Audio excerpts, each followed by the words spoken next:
Ladies and gentlemen, Cards here. Once again, first time in quite a while. Here with GM Games, Draft Day Sports College Basketball 2025. And, we used to stream, every week, every other week, whatever. Been quite a while trying to get back into it. You can see, anybody that's been around for a while, settings have changed. We're out of the basement and a little bit different settings. So, I got the computer reset up, the cameras, the lights, the action. We're working on everything, and we're just going to see how this goes. I don't know if Chris is around to do a spot check on me. I don't know if I'm live. I might just be screaming to myself here. But what we're going to do today is we're just going to walk through my solo save from the Draft Day Sports College Basketball 25. It's the only save that I've got going on this year's version outside of the CBGM. And I just want to walk you through it and just kind of show you what I've been doing. We haven't done as in-depth videos on this yet this year in this version, in part because I haven't played it as much. And I think, honestly, that there are some other people that have probably had more experience with it and can speak better to it, and I don't want to speak out of turn and say something dumb that isn't true. So we haven't dropped a ton. Obviously, the big change is the NIL, and we'll get there. But trying to get back into the streaming. If I can commit to it on a somewhat regular basis, then we'll get our own dedicated stream going here, just for the GM Games stream. On Twitch, and of course it'll go up on YouTube and all that good stuff. So if we get it going, I'll get y'all a new stream. For now, we're just going to check out my solo save. All right, we do still have some things change, some things never change. We got streamer beverages going, so I'm keeping an eye on it. I got the red dot. I'm pretty sure I'm live.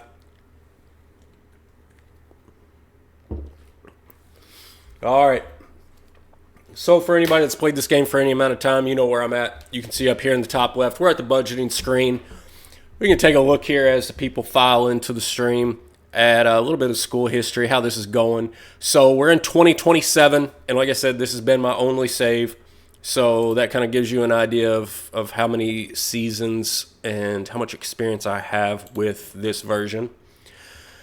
Take a look here at our record. First year in NIT champions, for not having my own players and just messing around, that worked. The very next year, we hit the Final Four. And then last year, we were actually on a pretty good run. I thought it was a little bit of an upset. I was a 1 seed, got upset by a 2 seed Tennessee Volunteers team in the Elite Eight. Lost by about 15, I believe. But they went on to win it all, and they won the championship game by, I think, 20 points. So it was a sneaky good Tennessee team. I don't know, maybe they had injuries early in the year that worked themselves out, and they got back on track. Hard to say exactly where that Tennessee team came from, but they were really good, and they knocked us out here in the Elite Eight. We do have some good news, though. So here's our history. We're 3 seasons in. Let's go take a look at this roster. And I really like this roster. Let's see. Dashboard. View the team. So the biggest thing that we have going for us on this team right now is Jerron Seals. This is a 5-star sophomore. He was fantastic last year. You can see good scoring, really good defensive ability, elite rebounder, a beast on the inside. He's got the defender badge. He's got the cleanup badge. He's got the paint dominator badge. This dude... let's see if we can take a look here. Last year, averaged 25 minutes a game, 17.5 points per game, 12 rebounds per game as a freshman. Doing it all, and he came back. Now, the end of year screen told us that he was unlikely to transfer. We haven't seen who's transferring out yet. There are, I want to say, our starters from last year, none of them were listed as likely to transfer. Every non-starter on the team was likely to transfer. So, Curtis Feely's a new player. We'll just go from the bottom to the top. Curtis Feely's a new player. I don't think incoming freshmen aren't going to transfer. Anton Shine's irrelevant. We already talked about Seals. Nick DeGray, I think, was the highest likely to transfer, like 60%. Pointer was likely to transfer out. Worley's our starter. He was likely to stay. We'll take a quick look at him. Again, solid score, very solid defense, has the defender badge. So already you can see these defender badges, they're already stacking up. He's pretty good on the inside. I will say, because of Worley and Seals, I do have my strategy set to favor the inside, where I've always in the past played it balanced. But with two players like this last year, I didn't want to go balanced. Now, that could change this year because of our next man here, the freshman Andre Donald. Look at that, the scoring again. These 8s, when you're on the 1 to 10 scale, an 8 is a fantastic score. Obviously, the 9s and 10s are just, those are 9s and 10s in the college game are elite scores even at an NBA level. The 8s, they're good. But at the college level, this 8's fantastic. He's got the bucket getter. Again, we've got another defender badge. So there's 3 of our 5 starters already got the defender badge. We got 2 well, no, I don't think either of the others 2 were a bucket getter, were they? But Jerron Seals is going to score. So we're not worried about scoring.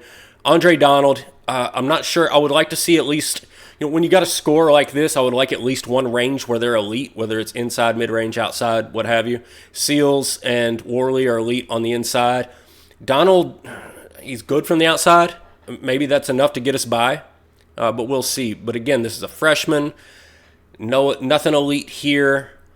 So he's going to be good, but we like to build around him, right? We like to have some more depth out there. When we look at, we're moving down to the shooting guard now. Oh, last year's small forward, I will at least mention Jamal Keeter. And, these aren't elite, but a 6 in scoring and a 6 in defense, those are both solid when he's learned the offensive proficiencies. He is a little bit better at mid-range and a little bit better at outside. But again, the scoring's lower. So, he was never elite, but as a backup, this is a fantastic player. And because he got so many minutes last year, I don't think that he'll transfer out, but I don't know. Like I said, I don't want to get on here and give bad advice.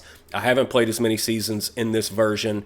If you've got a guy like this who's a pretty good starter on a team that made the Elite 8, and then you bring in Andre Donald, like in real life, Keeter would be out, right? He'd be going to look for starters minutes somewhere else.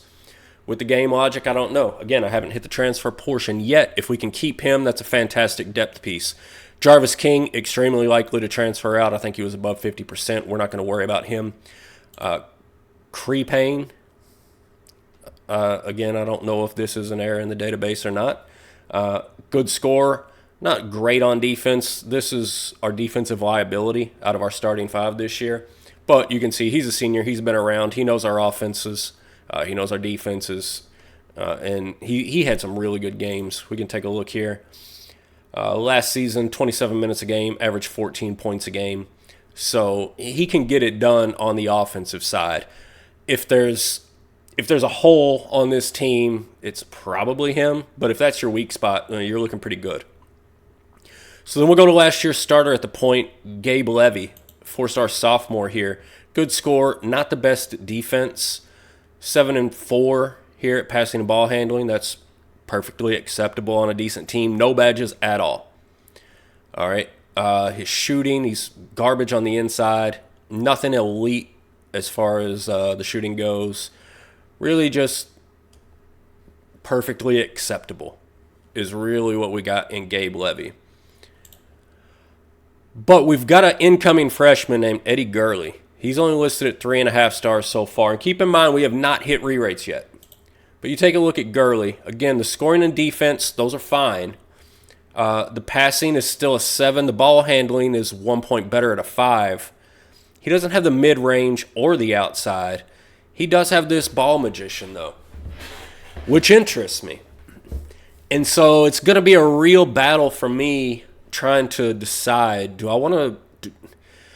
And here's how I think it's going to work. I'll just skip to the big reveal. What I think we're going to do is we're going to start off the season with Gabe Levy because he does know the offenses and he does have these proficiencies. And later on in the season, we might swap over to Gurley to once he learns the offenses to let him work that ball magician, because I do think, just in this brief look that we've had here at our roster, I think that we stick with the favor inside. Andre Donald's going to find his, even if we've got it listed at favor the inside. Like I said, we had favor inside on last year, and Payne still scored 14 a game. What did Levy do? Levy was at 10 points a game, 5 assists. So he's scoring 10 a game. Payne scored 14 a game.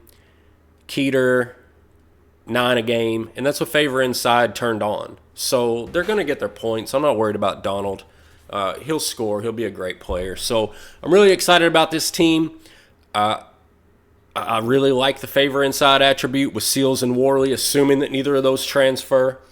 But, guys, we got 3 viewers up first time. Once again, welcome back. New settings. Everything, the voice, the sound, the lights, the camera, all of this. Had to set it all back up. Hopefully everything's coming through real clear. I haven't seen Chris come by yet, but hopefully he pops in to let us know how it's looking. We're going to hit our budget, and then we're going to get in and see who transfers out, because that's obviously going to have some big ramifications on how we go about handling the transfer portal and who we target in our normal high school recruiting stage. So, quick look at budgeting here. We're expected to spend $125 to keep our facilities. That's what we have allocated. I got this, I'm trying not to go completely broke on training and wellness, but I do want to pump up the amenities. And the big number here, when you're coming into the screen, Sparrow 2, what's up, buddy? Glad to have you in the stream. Thanks for stopping by. When you get to this screen here, the thing that you really want to pay attention to, it's nice if you can match this facility spending. The big thing is you want to leave yourself enough money to recruit. And this is all going to come down to personal preference. How do you recruit? Are you recruiting regionally? Are you recruiting nationally? What's your experience level? How savvy are you when you go through that screen? Do you know when to pull back, when to start bringing people off the call and watch list so that you're not wasting, was it $500 a week on those activities? Or even if it's 50, I don't remember exactly. But $41,000 is honestly, for me and what I want to do, it's at the bottom of where I want it. But I'm comfortable enough to leave it there if it means I can match my facilities. I like everything else. So we're going to roll with this. Obviously, every year right now, I'm still requesting budget increases. My budget is not where I want it right now because I want to recruit nationally. This entire team, I believe, was built regionally, and we can take one more look at that. Pretty sure Jerron Seals was MVP of the Memphis camp. Yeah, Celebration, Florida. So we look at the guys I brought in. Levy from Georgia, Gurley from Louisiana. Payne, I want to say, was a guy that was on the team when I started. Well, this would be my 4th season. And this would be his 4th year. That's borderline. But, we go on to other guys I recruited. Jarvis King from Kentucky. Keeter from Louisiana. This Kentucky. Now Nevada, this is one where I went outside of region. And he cost me an NIL. And we will get to that. Worley's from Mississippi, South Carolina, Kentucky, Florida, Kentucky, and Arkansas. So Donald is the only player from outside the region on this entire team. And that's intentional because I'm rolling with the $41,000 recruiting budget. I know a portion of that's going to get eaten up by transfers. Another big portion is going to get eaten up by summer camp travel. So when we get to high school recruiting, I'm probably going to be sitting on about $25,000. And you can do that if you're recruiting regionally. But if you're trying to recruit nationally, you could still do it, but you'd have to have a very narrow focus, right? You just have to be really locked in. But I like this budget. I feel good about it. I think we can make that work, so let's move on.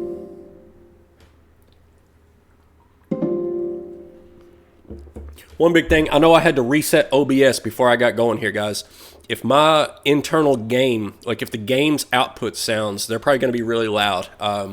I know that's probably the biggest thing I had to refine when I was streaming consistently. So I haven't done that in a while. With the OBS reset, my guess is it's off. So when we get up, Breeze, what's up, buddy? Glad to have you in the stream. So when we get to anything where the game's making a lot of noise, right now it's just going to be emails. But when we hit NCAA tournament reveal and awards reveal, guys, turn your volume down. I don't want to blow out any eardrums, right? But I do want to go back to the usual. I want to get y'all through an entire season tonight.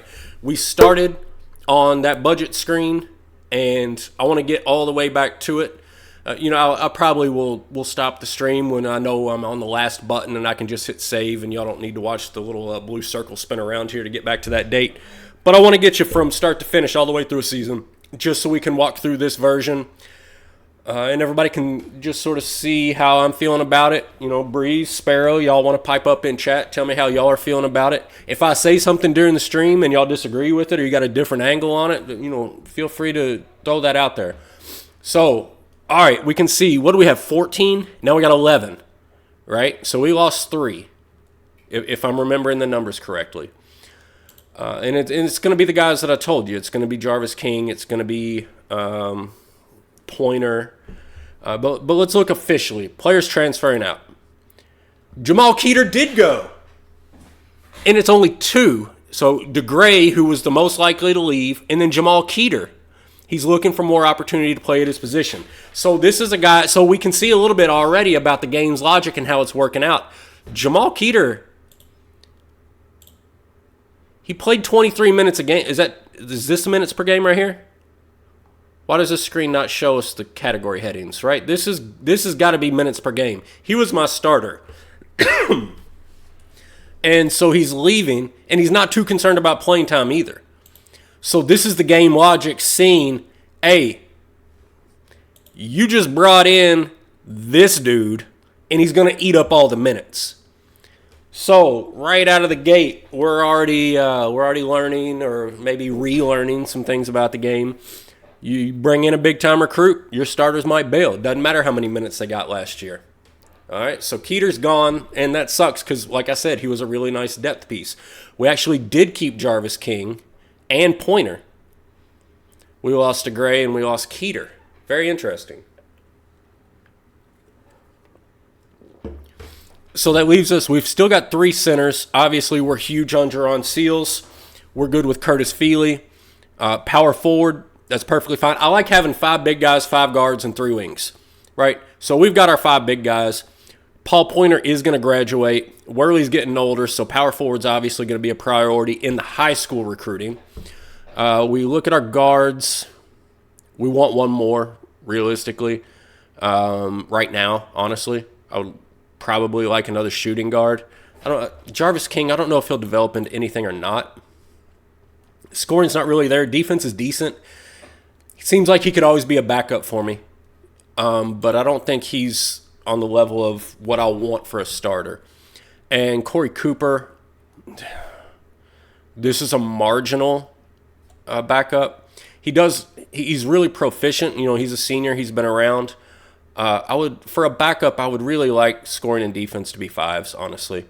Or maybe, something else elite. Like, he's got good athleticism, but, he's not an elite rebounder. He's a good free throw shooter. I mean, if he's only playing 8 minutes a game, fine, whatever. But I would like more out of him. All right, so transfer-wise,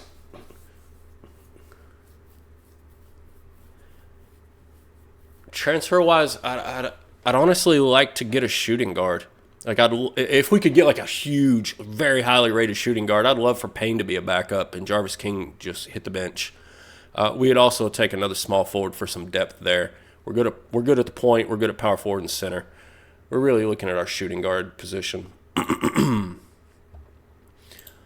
All right, NIL Collective. We got $1.4 million this year, and we are at 74 team prestige.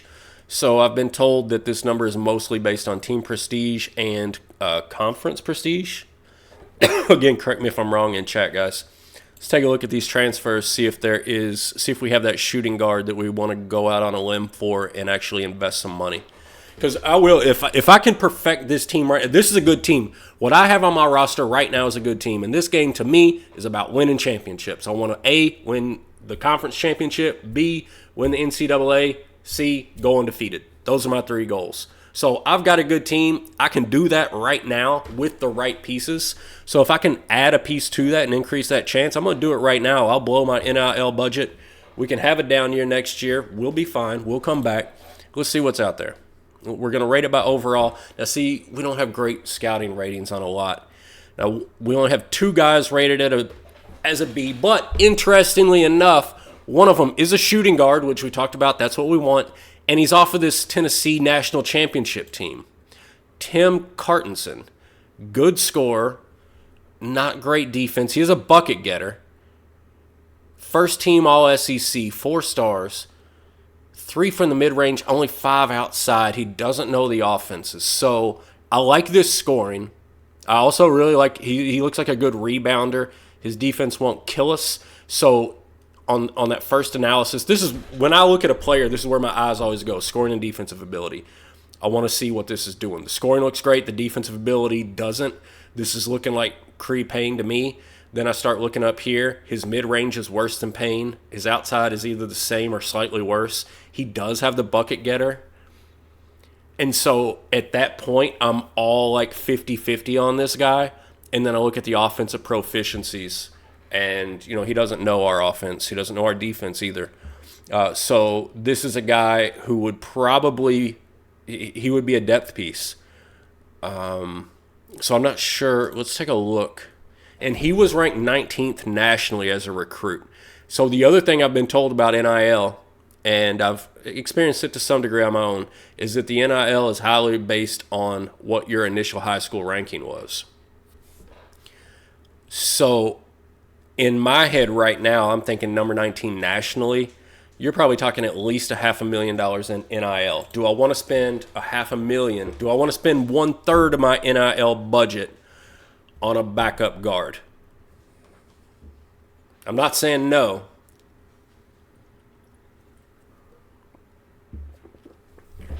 Oh, man. What do we think about this? He averaged 17 a game. That's not bad. Turnovers are a little high. This is literally the only play. Well, we only have 1 C at the shooting guard as well.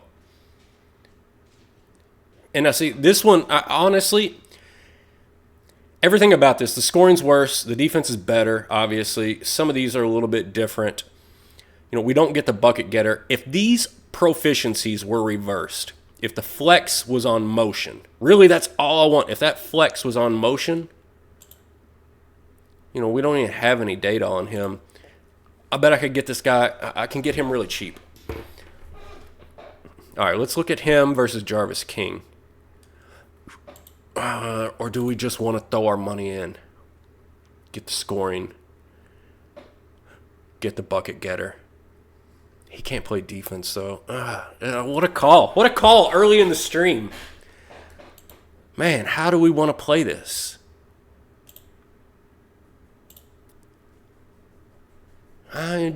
Jarvis King can do everything that C-rated guy can do, but he cannot score the way the Tennessee kid can. But we took a look at Payne. It's the same on scoring, same on defense. He knows the proficiency's better. He just doesn't have the bucket getter, but he's 6 and 7 up here. So the Tennessee guy would 100% just be a backup. It would be basically redundant. We would have 2 of this same player, almost. But the Tennessee guy wouldn't know our stuff.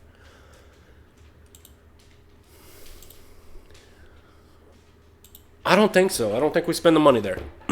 Just because I think Jarvis King can get it done. Do we want to look at any kind of small forward? Maybe we grab him and play him at the small forward. Because Corey Cooper's not great.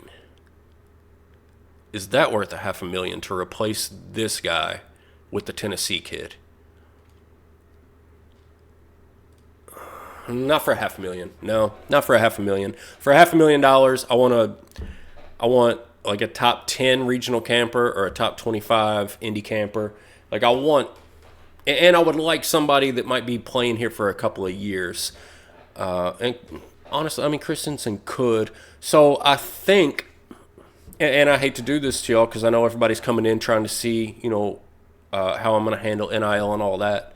I just think based on the NIL that I have, the needs that I have on my team, and what I project that Tennessee kid would get on an NIL offer, you know, if I could grab Christensen, I think it's Christensen, right? Let this load up.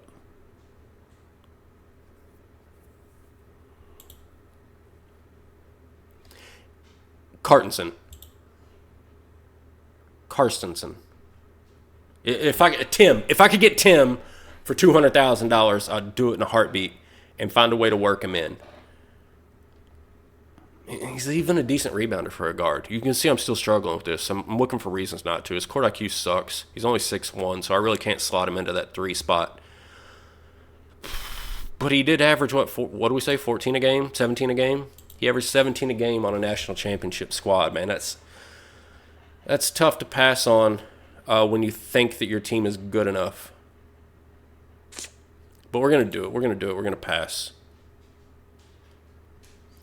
Let's bounce out. Let's just hit our normal recruiting and give ourselves, our full NIL budget to work through the high school recruits and see how that goes. See if we don't land a couple of program changers because, we know just based on playing time, we're probably losing one of these point guards. Payne's going to graduate. That small forward, was it Gordon? I don't know if he's one and done or not.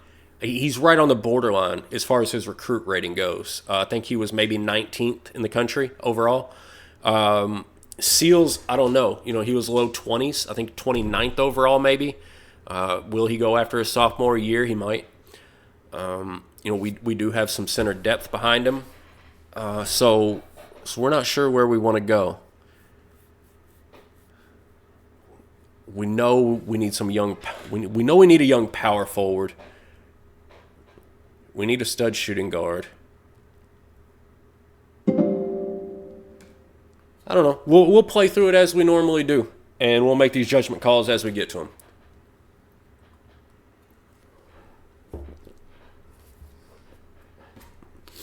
You guys let me know in chat. I know there's still a few people in here.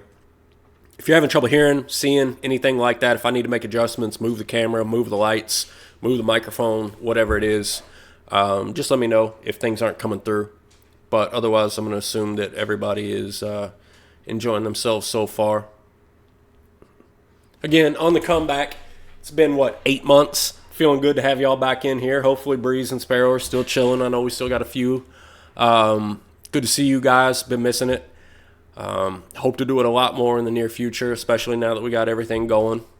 Got the change of scenery in the background. This is the out of the basement. What is that? What am I trying to say? I don't know. It's the out of the basement debut. Cards has moved up to the first floor. Actually got a window over here. We can get some natural light moving if we need to. So we're doing good. Letting these transfer sessions finish off. Then we can make a quick double check if we got any kind of drastic re-rates, and then we can start diving into these high school prospects.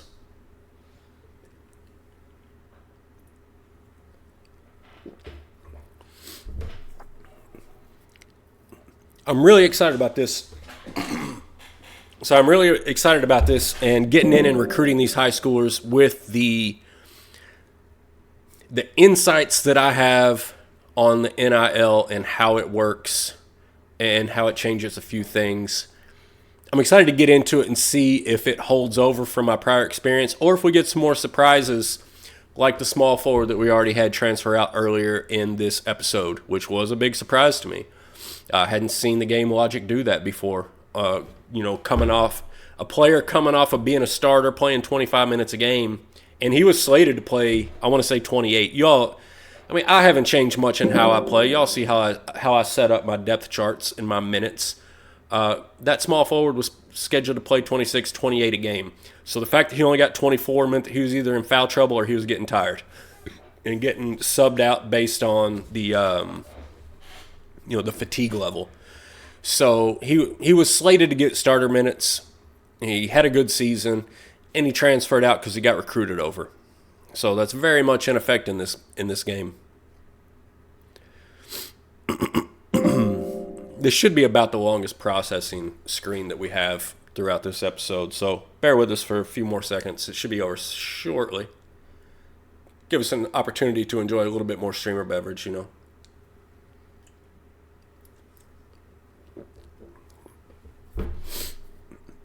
I'm really surprised that other power forward didn't transfer out. Pointer. Degree and Pointer, they were both. I had good power forwards on last year's squad. and there just weren't enough minutes to go around. And that was a great thing. That's why I really liked playing. I really liked playing this game in like 2018, 2019, and as the real world evolves, this game evolves along with it. And anymore, you can't just bank players like that. Like, if a guy's good enough to be a starter somewhere else, he's going to go somewhere else and get his minutes. And now he's going to go somewhere else, get his minutes, and get his money. So we don't really get to stash guys like that anymore. We had a ton of depth. I always loved building depth like that. And it's just not an option. Now you got to go out and get your starters, find a depth piece or two to get you through, a little bit of insurance against injury, and hope for the best. And you really got to grab a couple of stars if you really want to go deep into the tournament. So here we go. We're on to summer travel. This shouldn't be any kind of surprise for anybody that's been around for a while. We're going to Indy. We're going to Memphis. That's all we're doing. We can advance right on past that. And you can see that's eating up $8,700 out of that $41,000. So we're already down. What are we going to be at? $32,000 here. That's another good, just like happy byproduct of not going after Tim, the shooting guard from Tennessee. We probably saved ourselves $3,000 or $4,000 in that chase, even if he had committed relatively early. Let's take a look at our inbox here. Make sure we don't have anything crazy. Players transferring the draft. I don't think I had anybody big time leave, did I? I don't see any Louisville players in this draft. I'm trying to think. No, all of our starters either returned or transferred out. So that makes sense. And I meant to show you guys recruit class rankings. We were 16th in overall recruit class rankings last year. But again, we only brought in 2 players, the point guard and the small forward. And our biggest asset is still Jerron Seals. So we're not as worried about that. We were filling holes here. All right, we're into recruiting. Let's knock it out. Hold on, let's double check for a re-rate, because I think that was the re-rate date. Yeah, because Gurley was 3.5 stars. So, you can say, 7 and 6. He was lower than, wasn't he 7 and 4 before? He's 7 and 4. So now I'm thinking Gurley starts. Oh, we're going to have to look at this. This is going to be a battle. Payne's the same player he already was. Donald, pretty much the same player that he already was. Same thing going on here. I love his defense. Our defense on the inside is really good. Look at Seals is also an 8. Anybody else we want to look at on a re-rate?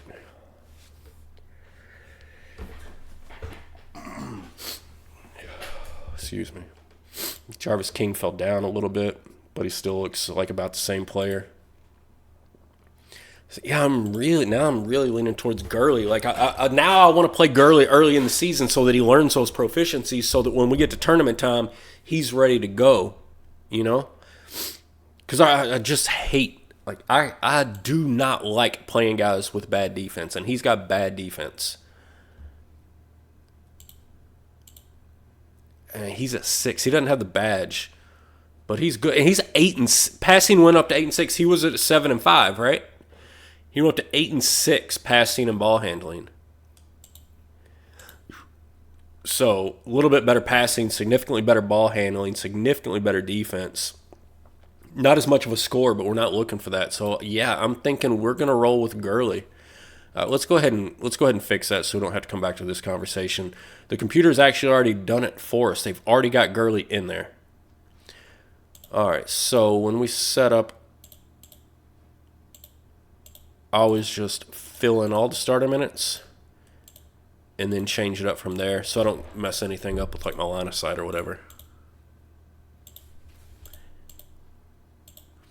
All right, Levy's obviously first off the bench as the point guard. Paul Pointer's going to get significant minutes. Can Pointer play 5 and 6? Where is our next best center? 3s. That's garbage. 1 and 3, no. All right, so Pointer is actually going to play all of our backup minutes on the inside. And then guard-wise, Jarvis King, he's good enough. Cooper's good enough. All right, so we're just going to do it like this.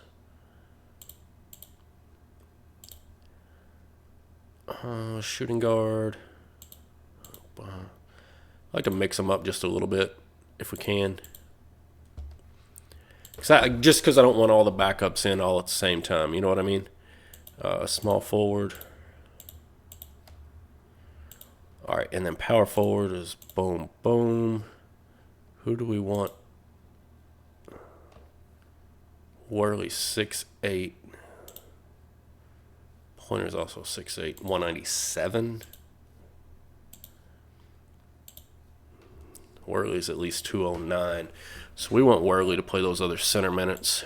So he'll get power forward the entire time. And then Worley eats up the other center minutes. So I like this mix.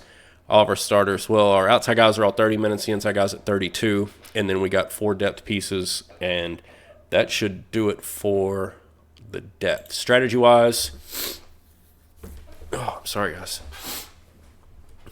We are starting Gurley, which is a bit problematic because we're going favor inside, period.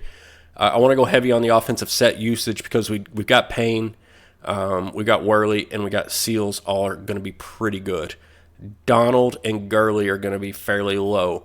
So, but they're going to come along as the season goes, and I think this team's good enough. I'm not worried about the early season. This team's not good enough to go undefeated, but I do think they're good enough to make a run in the tournament. So I just want to run heavy offensive set usage early in the season to get these guys more experience in the sets, and hopefully that pays off by the time we get to the end of the year. The only thing I'm worried about is should I play Gabe Levy more? Should I give him some of those minutes that I'm giving to Jarvis King? He's getting his 10 minutes a game. We'll let this play out for a while. Maybe we tighten this rotation up when we get to the end of the year. Let's jump into the recruiting and see what's up.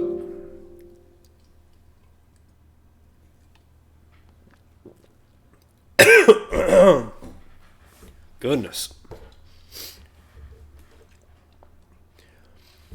So we're really not looking for a point guard, and we got to see how many scholarships we have. I'm very no. We hit advance without lining anything up, but we haven't missed a camp yet. So we can look at all regions, start off at the point. And we want the full recruit list. I just kind of want to gauge what our interest is on a national level. So we do have some good interest across the country. Problem is, budget's at $32,000. We can recruit with that, I think. 6 scholarships, though. So basically, we want everything. We want everything, and then we want... we're going to take one of everything and then take the best left, because you never know with transfers and whatnot. We just want a good class. But we're not going to have the NIL to take 5 stars at every single position, obviously. And at point guard, we don't need that. At center, we don't know if we need that because we don't know if Seals is going to leave or not. As far as national recruiting goes, let's take a look, see if there's any really outstanding shooting guards. There is one. He's also in the Southeast region, which is, that's a benefit. So we are going to take this down and just look at our Southeast region. We feel more comfortable recruiting here right now. Take a look at these point guards. Fuller's not going to qualify. He's 2.2 with no interest. So that's your flag, guys. This guy, if you see this on your list, bad GPA and no interest when there should be interest, he's not going to qualify. So you got to get rid of those guys. Don't even put them on your list. There's 3 point guards we want to take a look at. And we're going to go ahead and add these 3 stars because we've got 2 good point guards. This is not a priority, but we like to grab one if we can get them. And actually, I'd like to remove him because I'm not crazy about that either. All right, shooting guards. We've already got the 1 5-star in region. Let's go ahead and add him. Boom, boom, boom. This is the same stuff y'all have always seen for years. It's the same thing. My strategy has not changed all that much. The thing's going to change is how we go through it, how we offer our NIL, and how we change our decisions based on that. Small forward, we got a little bit more depth here. A lot of good players. And, of course, we want a small forward big time because the one that we recruited is probably going to be a goner. Power forward, we got a really good 5-star power forward in region. That's fantastic. I don't remember if either Worley or Pointer is a senior and the other's a junior. So we'd love to have a young power forward. Might be hard to get one, though, because one of those two guys is probably going to be taking up their playing time. If Worley is the one that's a junior, he's going to take up playing time. Now, a guy like Thornton James, well, he could beat out either of them. But some of these other middling guys, the guys that I like to build depth with, they might get scared off if Pointer sticks around. You know? All right. Again, here's your red flag, 2.0 GPA, no interest. We got a 5-star center out of Florida, but he's not going to qualify. Our next 4-star is a JUCO. Y'all know I do not care for the JUCOs. I'm crossing my fingers and hoping that Jerron Seals sticks around. All right, so we've filled up our call watch list. Let's take a look at it. Call and watch list, all players. We'll go right to the top. Thornton James. Let's host. Let's unlock these categories.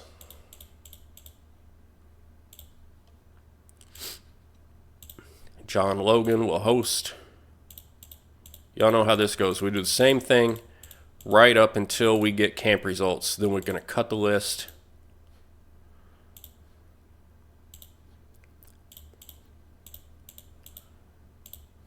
Then once we cut the list, we start looking for our priorities. We make our offers, and then we're going to have the twist with the NIL. All right, we got our list set up. Let's advance to the summer camp. Give me 1 second. Streamer break.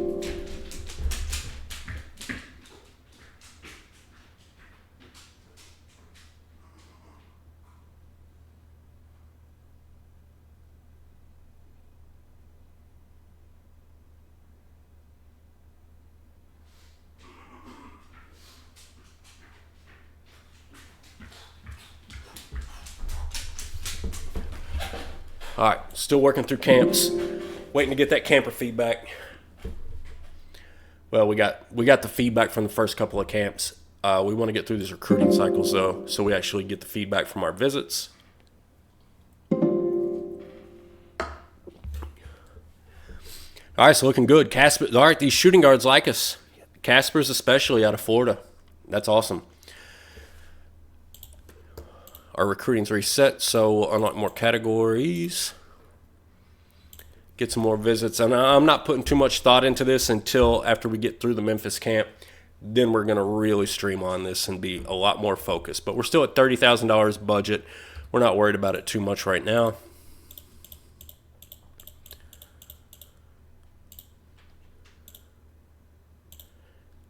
Sykes will recruit and unlock.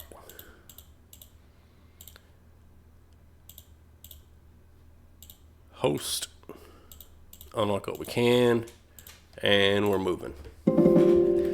Trying to burn through these till we make our big decisions. And then we'll get on to some games, see how this team looks.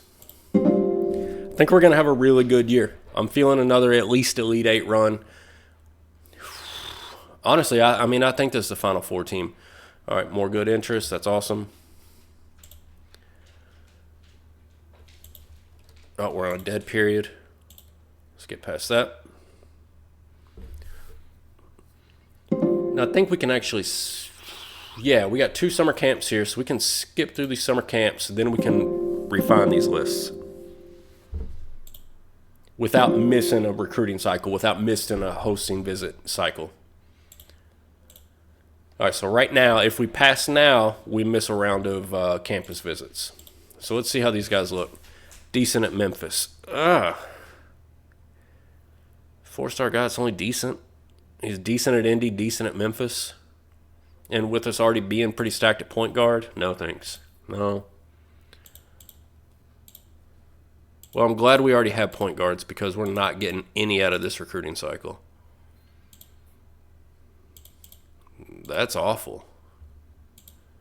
Well, Memphis must be stacked at some other positions because they've got garbage for point guards.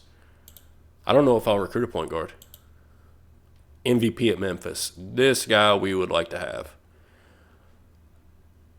Oh, he's hot at Duke already. School prestige. All right, so top 5-star guy, top 15, MVP at Memphis. Top 25 at Indy. All right, so we don't know what he's like on the national level. But we really like John Logan for sure.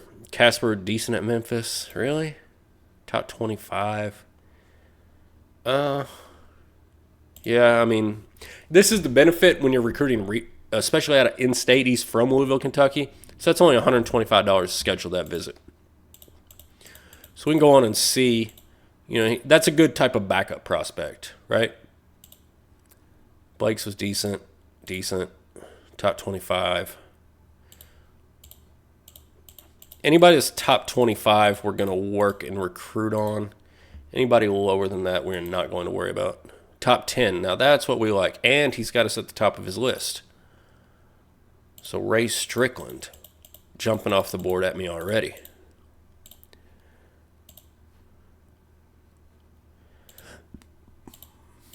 All right, so the shooting guards, well, until we got there, we only had to pluck one shooting guard off our list. Everybody else looked good at camp. Top 10 at Memphis, that's great. We're at the top of his list. That's fantastic. See, these are the type of players I love. Top 10, top 5 at a regional camp, and just outside of that range where they're probably going to stick around for a few years. These are guys you can go in and grab. You can spend like $500,000, probably $450 on a guy like this, and you can have him for 4 years if you play him and don't recruit over him. So Chris Harris is fantastic. We love to see that. Sykes is decent. Top 5, Darnell Davey, he's at 52. So even better. Of course, we're not as high up on his list. Top 5 at Memphis again. So some of these small forwards, this is where the talent's at. Well, at least at the top of the list. These guys aren't looking so great. Well, there's another top 25. That's not bad. Didn't stand out. Get off my lists. Get out of here. Oh, top 25. Love you. All right, cool. All right, so we got some good small forward talent. That's good because we already know we got a one and done at small forward. We need to replace that. We got a good talent pool to do that with. Thornton James, he probably didn't play at Memphis because my guess is he did really well at Indy, right? Oh, we don't have a note on Indy, so he played at the other one. Let's go out and check our inbox and look for our national camp email.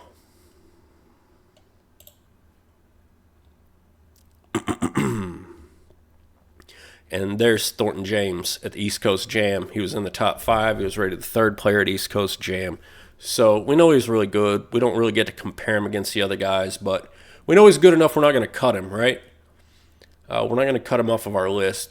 He's really highly rated. And the thing about it is when you talk about camps versus the overall ratings, a lot of times I've told other people, anybody who's played Football Manager knows you got a current ability and potential ability. And I'm sure the same concept is in this game.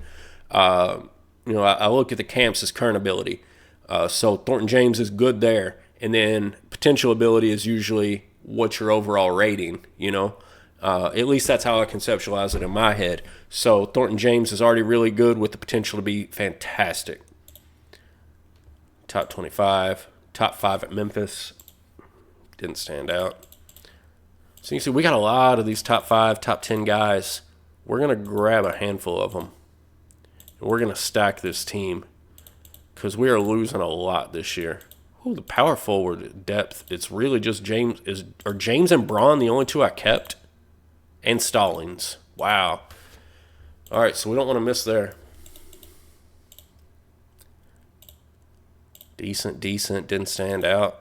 No talent at center either. It's all shooting guards and small forwards this year. Gee, all right, there's a top 25er. All right, so there's only one center that I would even be interested in. Wow. All right, this is going to be interesting, guys. Let us advance. Then let's burn through some hosting, and let's circle around. Let's zero in on who we really want. We know we really want a shooting guard. We know we really want a small forward. John Logan would be fantastic, right? MVP at Memphis, top 25 at Indy. Did we have anything that was better at Indy? All right, he's only decent at Memphis.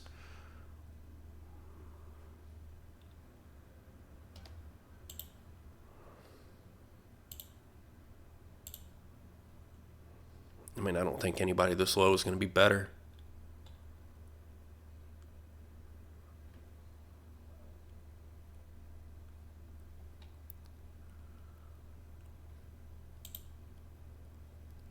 Strickland was a good one, right? Top 10 at Memphis. But he didn't go to Indy, though. All right, so could we go... I think shooting guard is where we double up. Shooting guard's where we're going to double up. We're going to offer Strickland. We're going to offer Logan.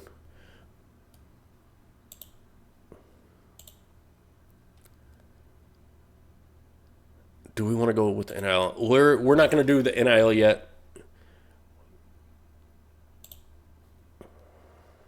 We're not doing the NIL just yet. We're going to identify our targets. All right, we've offered those scholarships to our shooting guards. Point guards, what do we want to do? We don't have anything great here. They're all just decent. We're going to look at overall, stars, states, points per game, assists per game, rebounds, blocks. There's nobody coming out with huge pluses or negatives. So we're just going to take the top-rated guy, throw him an offer, make sure we unlock all of this, make sure we host. We are not asking the NIL collective on a point guard this year. Let's move over to our small forwards. We want to host some more guys, right? Top 5 at Memphis, yes.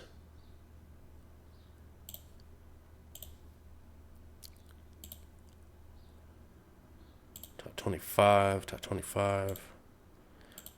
Who are our top guys? Chris Harris. Top 10 at Memphis. Oh, this is where all the depth is, though. Decent at Memphis. Top 5 at Memphis. Top 25 at Indy. Top 5 at Memphis. Decent, not spectacular at Indy. So Davy's a little bit ahead. So Davy is our small forward target.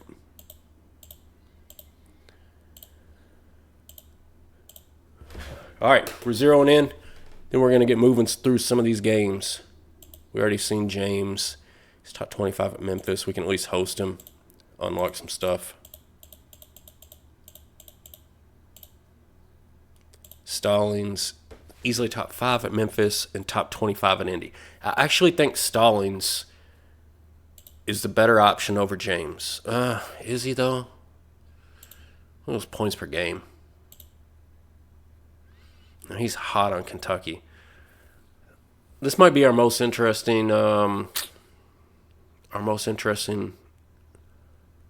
recruit. You see, even with the camp data, Stallings is going to be really good. James is going to be special, though. Look, 30 points a game, 9 rebounds a game. He might come in a little bit undervalued, but he's going to grow into that through his freshman year.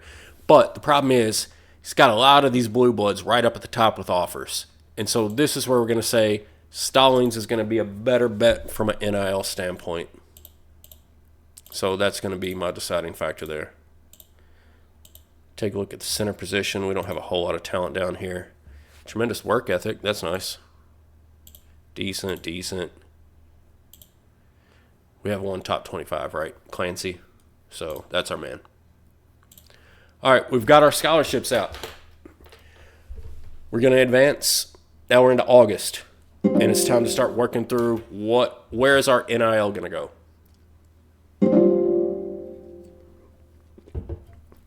We could give it to Stallings at power forward. The problem there is I think Worley has one more year, so we'd have to sit behind him. We could lose him to a transfer. Center-wise, we don't know exactly what's going to happen. We know we need a small forward. We know we need a shooting guard. That's where we're going to focus our NIL efforts first of all. We've got Darnell Davey. We know he's top 25 at Indy and top 5 at Memphis. Yep, really good player. And then at the shooting guard, we're going for Logan, who's a 5-star guy, MVP at Memphis. And then we'd also like to grab Ray Strickland.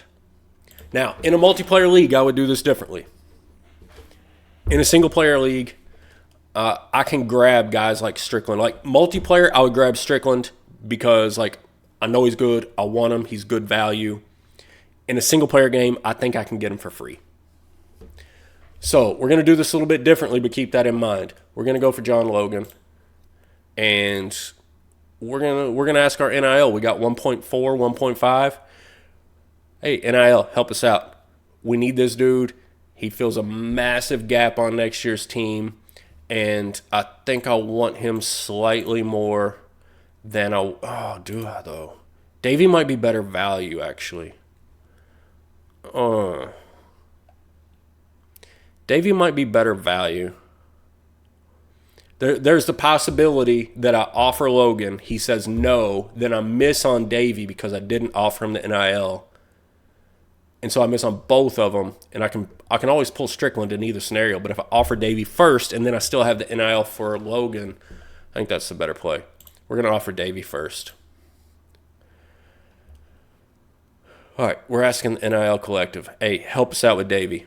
We don't get any kind of indication. I feel like in the transfer window, you get the green thing right away that says how much you offered them. We don't get that right now, so we're just going to go ahead and advance. We've already hosted everybody that we've offered. We can keep hosting, though. We got some more money. We're going to host just to build out in case these top guys say no. We've got the recruiting budget left to do it. So we're going to keep on hosting just to work through that recruiting budget and give ourselves some backup options. Let's see how much we offered Darnell Davey.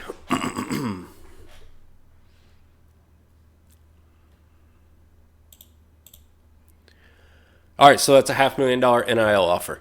And that's about what I was expecting. And to me, that's pretty good value. That's a third of our NIL. He's outside that top 25, so if we landed him, we'd probably have him for a few years. I'm really interested to see when this re-rates how we look. Because if we're not at the top with that NIL offer, we want to pull out early and send that somewhere else probably. But we still have $900,000 in our NIL. And so, of course, that's going over here to John Logan. And my guess is he takes it all. I'm not saying he's going to accept, but I'm saying that $900,000, it's about to be a zero.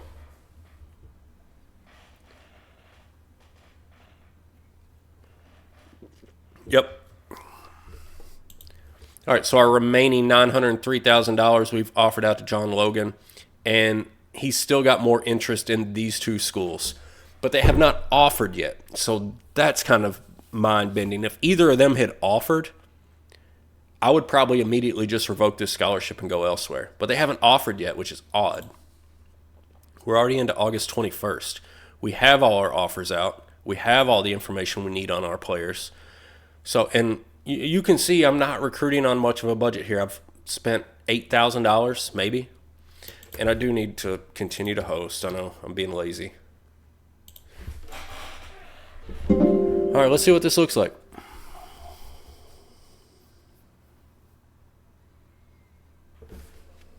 See, still only warm. But we have, did you see that? We moved to the top of the list. Like, he's got more interest in these schools, but we moved to the top of the list, and it has to be because of our offer. Now, what does that look like with Davey? We're at the top of his list as well. Perfect. With all three having the offer out, that's exactly where we want to be right now. All right, cool. Let's check on our other recruits that we've offered to. Ray Strickland, top of the list. Baby. Barrett, we're not quite there yet. We don't need to see it. Let's move on. Shut up. I need to host these other point guards. Got one more last week to do it. We'll bring them in. I think we get Davey. I don't know about Logan. I don't know if we had enough NIL for Logan. He might have needed more like 1.2, 1.3, somewhere in there. So, if we had it, that would have been fantastic, but we didn't. Still third on Parrott's list, even though the other top 2 schools have not offered. But also, we haven't offered NIL either, so he might be holding out for money. Is money important to him? A little bit. He wants some money. That's sort of how I take that. We don't really have anything to do right now. We've got all our hosting out. We're going to see if anybody commits right away based on this NIL and then start rearranging it. So let's see what happens.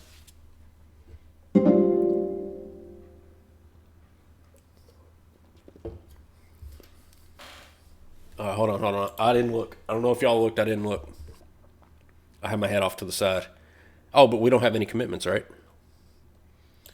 We got some Norton Award guys. Jerron Seals right up there at the top. Worley. And Payne. Payne's on the Norton list. Okay, interesting. All right, let's delete all that. Oh, no, we want to keep our list. We're not deleting anything yet. Back into recruiting. All right, we're on for our in-home visits. So, obviously, the guys that we've sent out the NIL deals to, let's bring them, or let's go out and meet mom and dad, yeah? We'll go with School Prestige for Logan. We don't want to neglect Strickland because we're not offering him NIL, but we do want him, and we really like that location. He's a fantastic player, as is Davey. Still at the top of his list. That's great. We're hitting the location here as well. And then the power forward is the other one that we want to visit. Oh, Thornton James went to UK right away. And we're still cool on Ian Stallings. We never hosted him. All right, so I screwed that up. But we do want to go and talk to him about Coach Prestige. If I'd visited him, I feel like we would be higher up. Nobody else, luckily, all right, so I screwed up this recruitment by going too fast, but nobody else has offered. So I think we can jump back into this. But again, you're watching these videos to learn. So learning tip, don't do what I do. Don't do that. All right, so we got our in-homes out. And let's see how those go. And we're hosting Stallings finally. Way too late, but we're doing it. So let's see. I think we get at least 2 of these.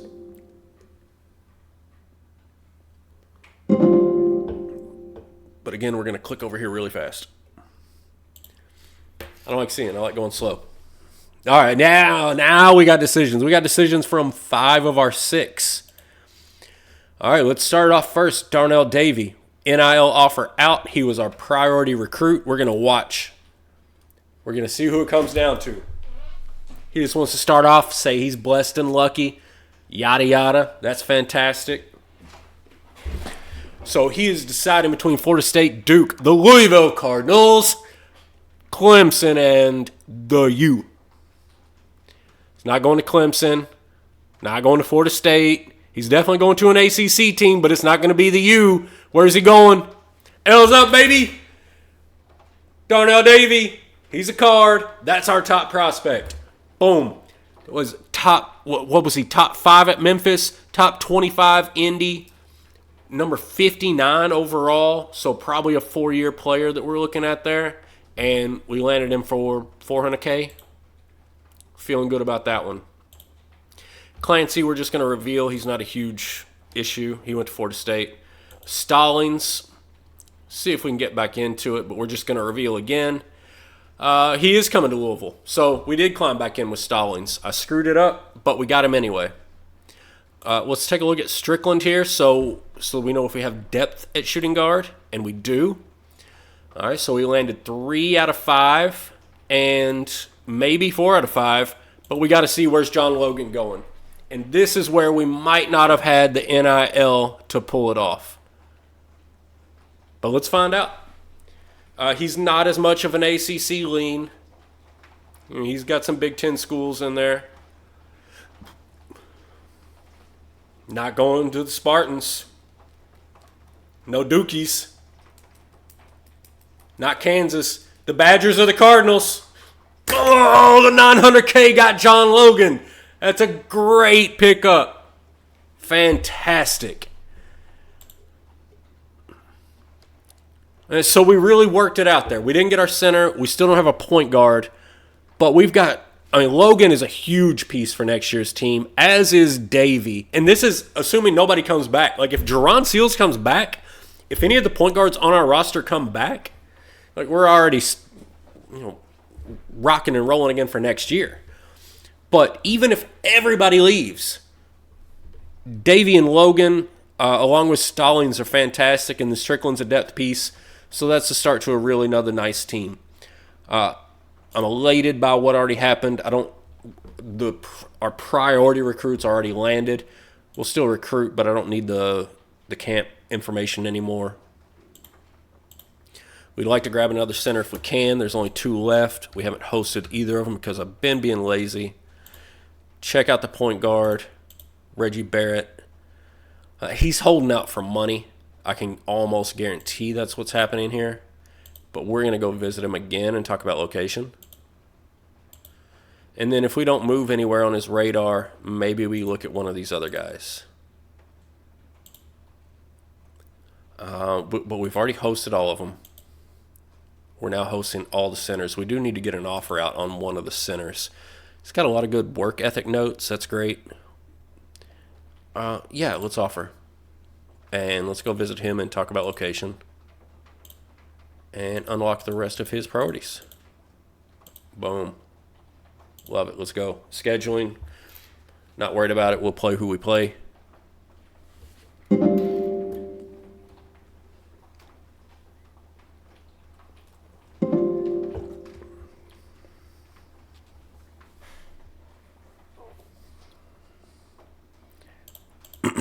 Whoop. Reggie Barrett is coming to our school. Delete the rest.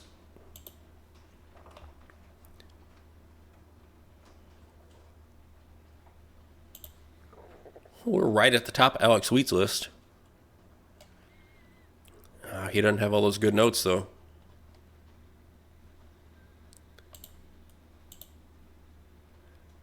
Bucknell's ahead of Louisville? Are you for real? Come on now. Chill out. Let's go talk to him about location again. Oh, is this our 3rd or 4th week? I think this is the 3rd week, right? I really shouldn't even think about this. It's kind of irrelevant. We'll see if we get him. If he doesn't commit right now, I'm going to pull a scholarship and offer it to Wheat and then move on to the regular season.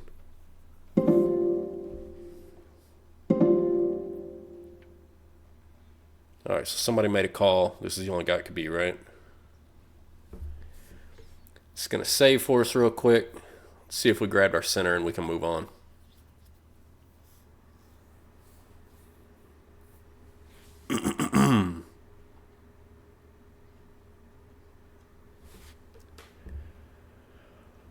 Yeah, Marcus Payton committed. Cool. All right, so let's take a look. And we do have recruit ranks. So we grabbed a 5-star, 3 4-stars, and 2 3-stars. Man, that's a pretty sick recruit. That's a pretty sick commit list.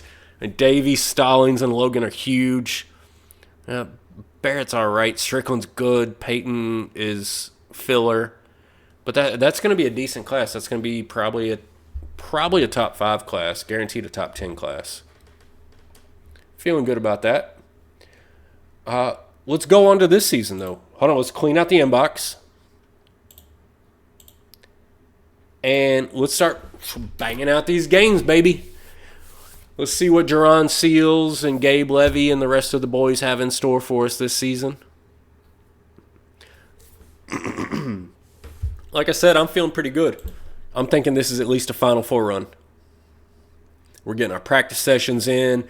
Everybody's getting their reps. Everybody's learning their motion, learning their zone offenses, learning their man-to-man defense, all that good stuff. Everything that you put into your practice plan, boom, practice plan.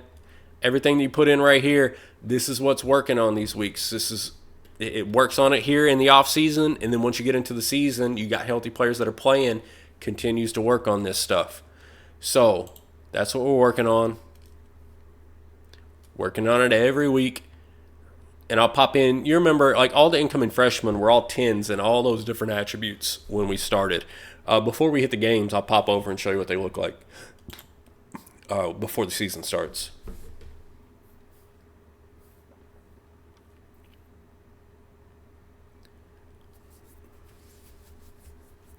Who I'm ready for. Season 2 of Jerron Seals got me pumped up. Cannot wait to see it. This dude's going to put up some 20 and 20s, I'm telling you. I'm betting at least 2 games, 20 and 20. And if I was a betting man, I'd take the over on it. I think he does more, but I'm trying to be realistic. I'm trying not to oversell the guy. Y'all didn't see him play last year like I did. I simulated through all of last year. I simulated yesterday and a little bit today to get ready for the stream. And, man, Jerron Seals I was blown out of the water by this dude. He was crushing it.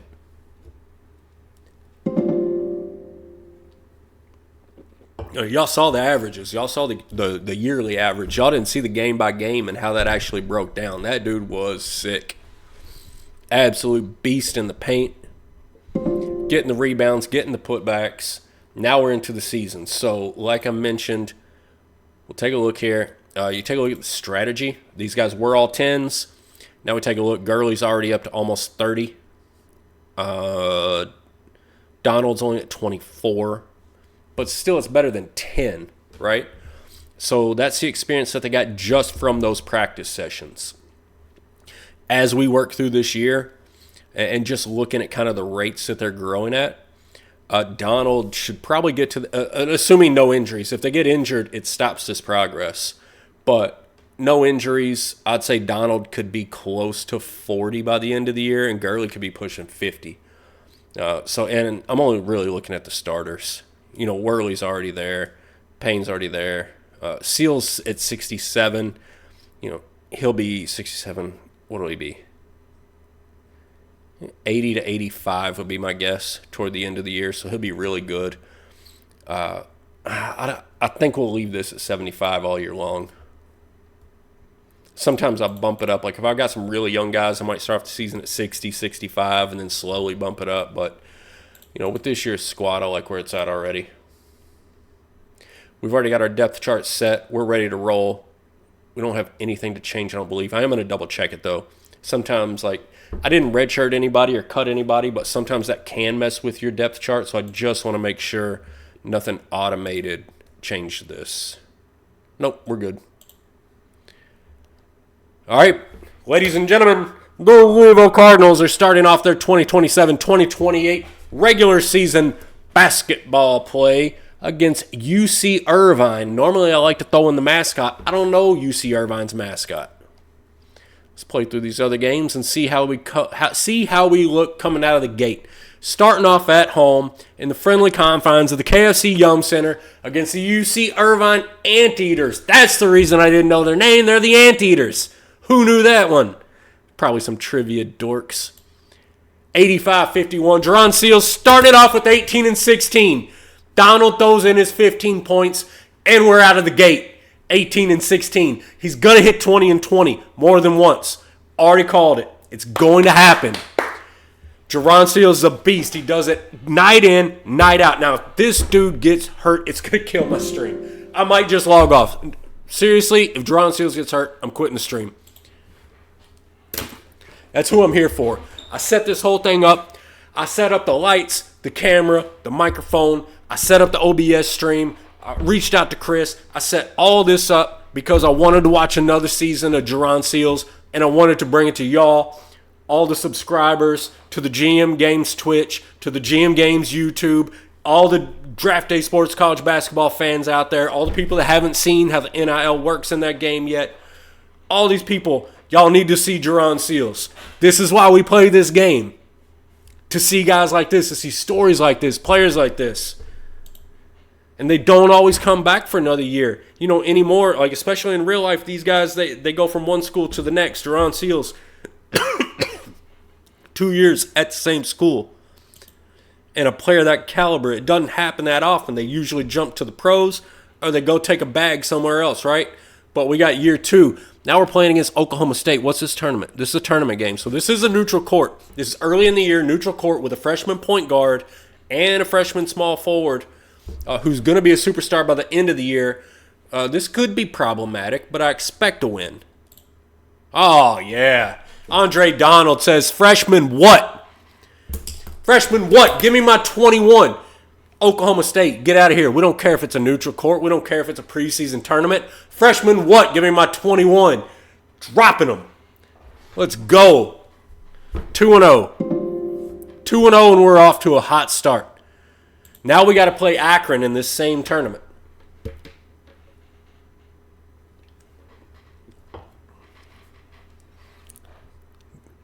Let's go. The cards and the zips, baby. The cards and the zips. Well, we got 2-0 versus 2-0. Somebody's got to lose. Somebody's got to lose, and it's going to be Akron. And Andre Donald again says, give me the rock. Dropping 18. Boom. There we go. Man, why is this tournament not being played back-to-back days? Excuse me. I got something down the wrong tube there.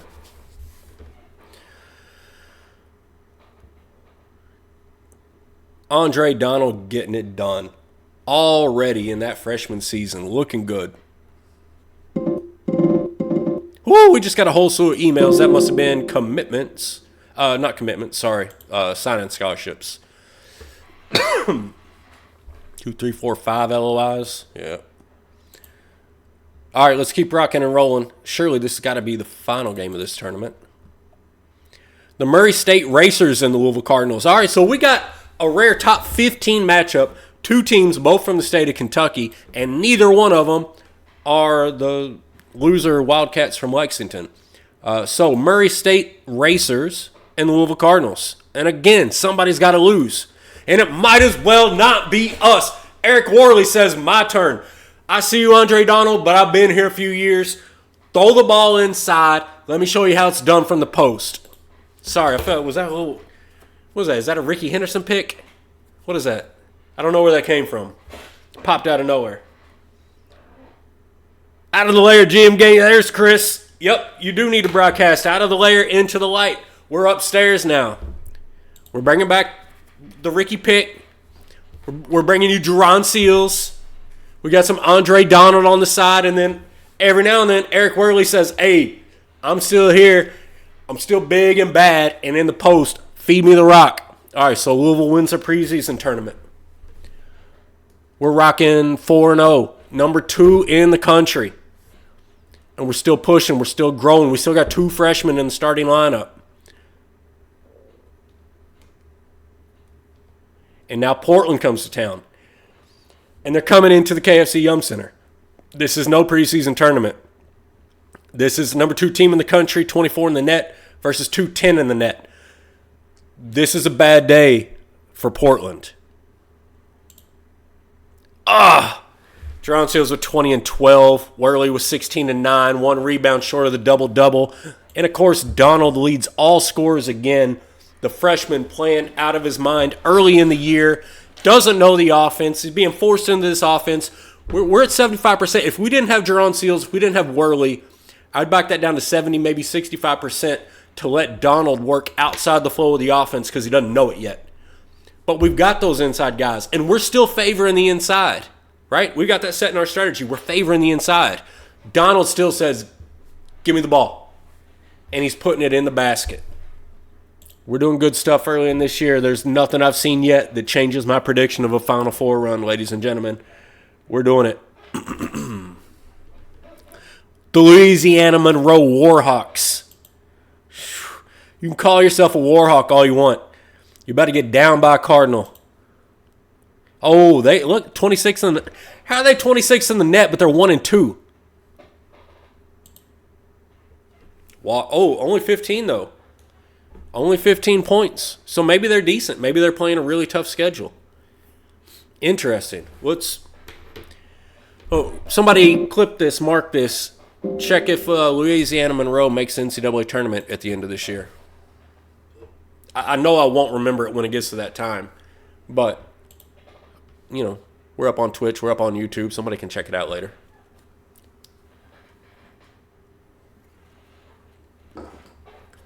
I'm curious if they're playing a really good schedule and playing really close. I was wondering, how are you number 24 in the net if you're 1-2? But I think net takes into account how much you win or lose by.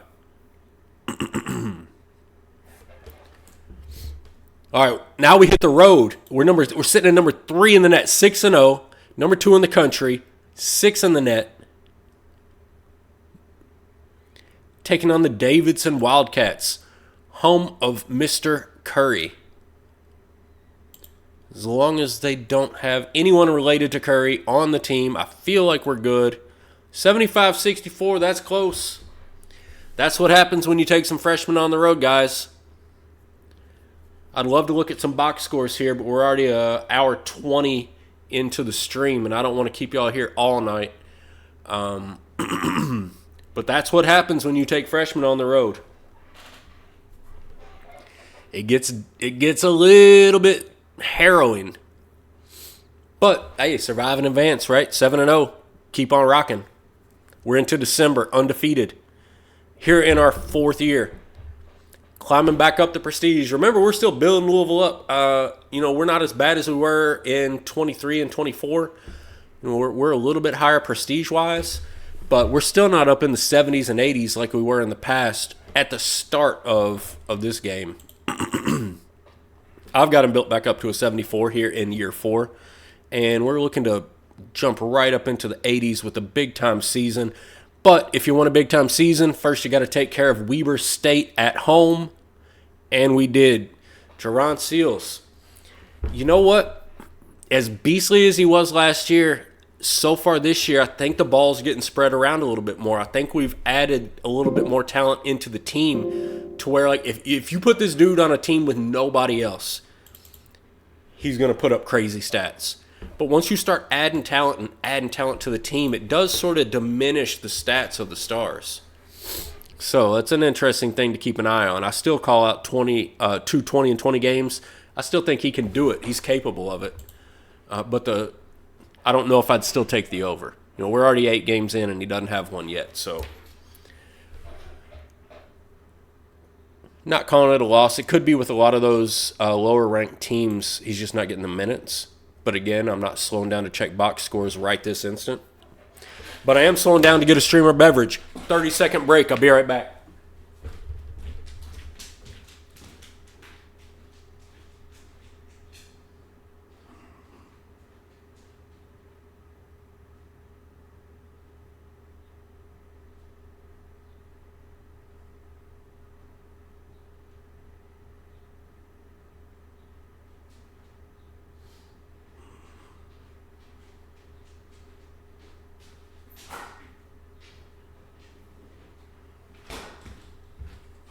All right, Monmouth, what we got?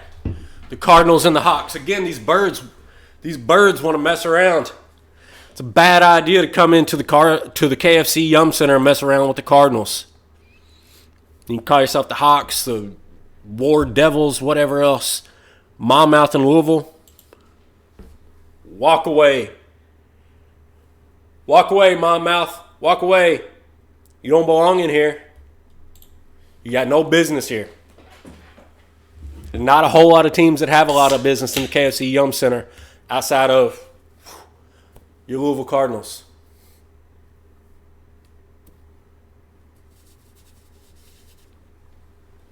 Don't mess around with us, Monmouth. Come on now.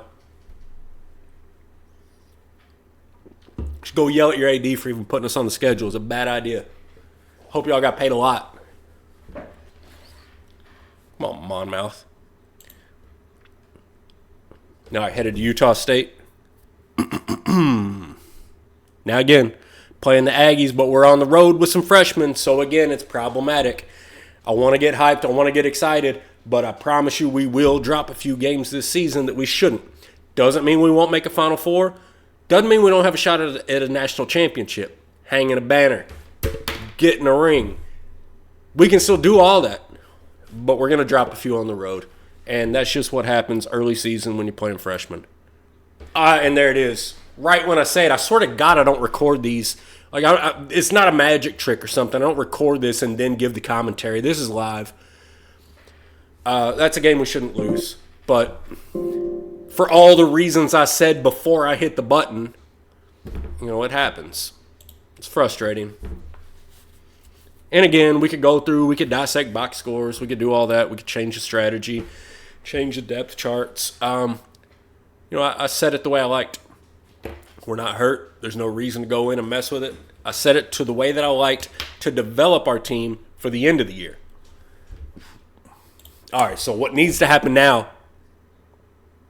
Number 2 Kentucky versus number 3 Louisville in the KFC Yum Center. What needs to happen now, we just lost a game. We need to come out here, piss off, and run these losers into the ground. It's a rivalry game on your home court, and you just got embarrassed in Utah. Show up, take care of business. Battle of the Bluegrass, Louisville versus Kentucky. We suck again. Seals tried to do it. Worley looked good. Arnold looked good. Couldn't get the job done at home against Kentucky. Now I will look at a box score because now I'm getting angry. Okay, 2 players fouled out, but they still played decent minutes. Donald took too many shots. Doesn't look great. Seals was getting hacked.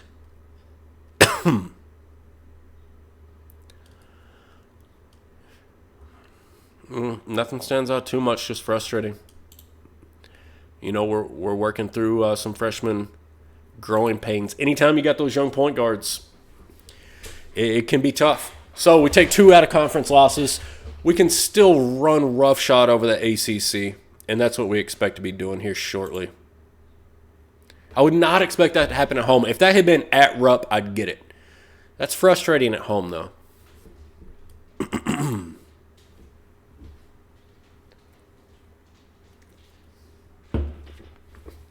All right, back-to-back losses. Let's get back on our feet. Absolutely nothing has changed about our goals.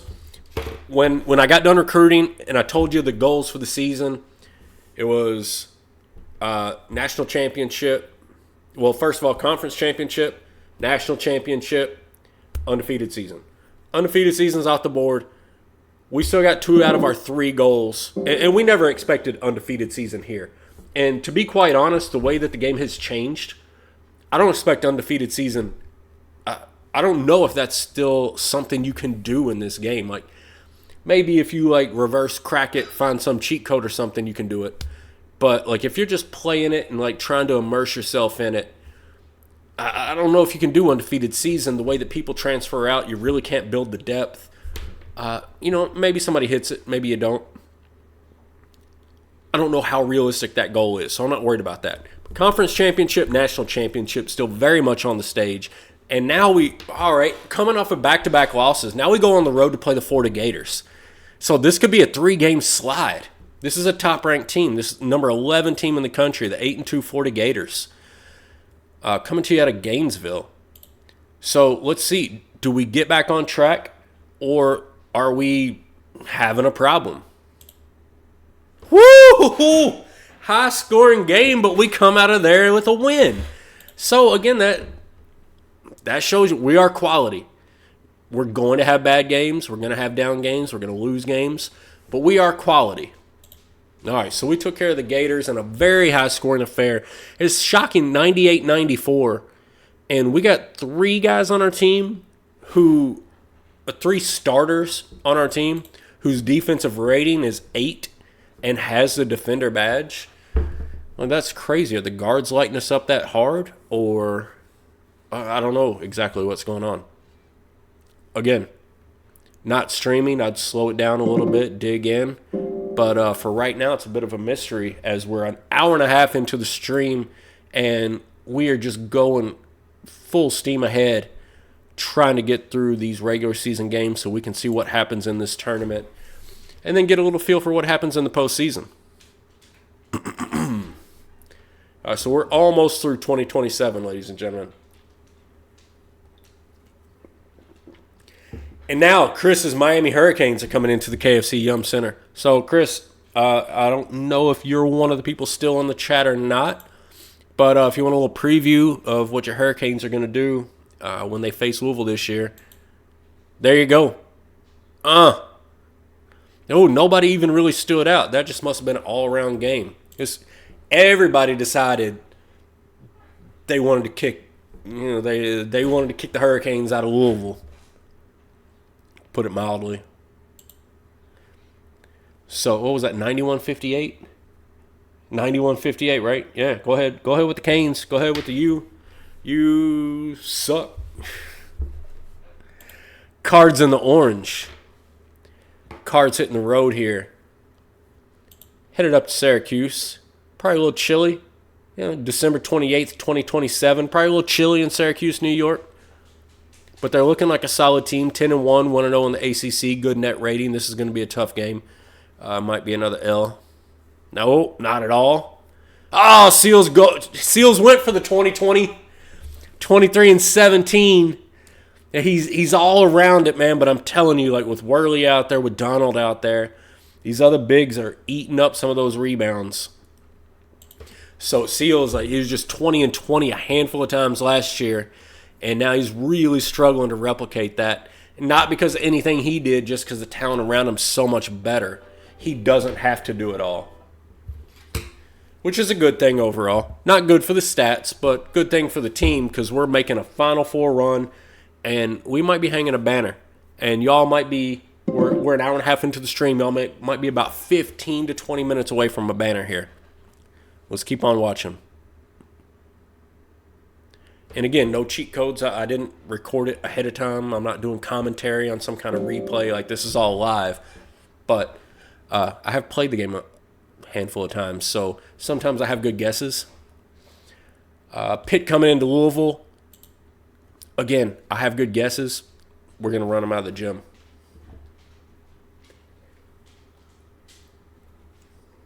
A 6-6 Pitt team coming into Louisville. It's going to be bad.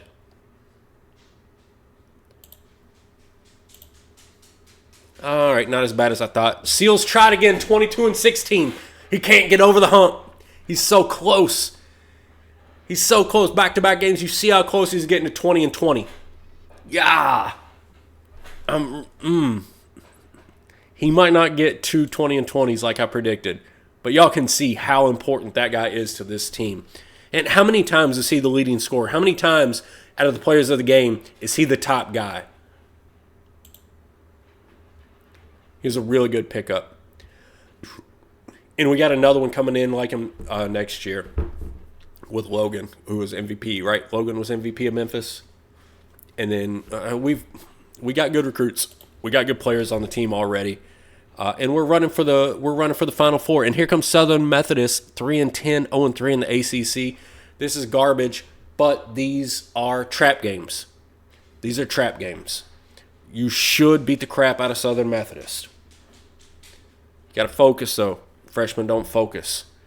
And apparently, Gary at Wolverine Studios knows that freshmen don't focus. And so when you take a bunch of freshmen on the road in this game, you lose a bunch that you shouldn't. Not today, though, boys. 95-91. Whew. Payne coming through with a big scoring game. Now, but you see, way too close for a team that bad. That's just way too close. I need to check this strategy screen and see how well our young guys are into the offense. Like, do I need to tone the offensive strategy down? Because I mean, we lost too many games we shouldn't have. These games are too close. Gurley's up to 38. He's up to 33. 38, 33. And the other question, do I plug in Levy instead of Gurley? No, he's the magician, though. I don't know. I don't like that idea. But his defensive ability did take a step up. It was 7-4 before.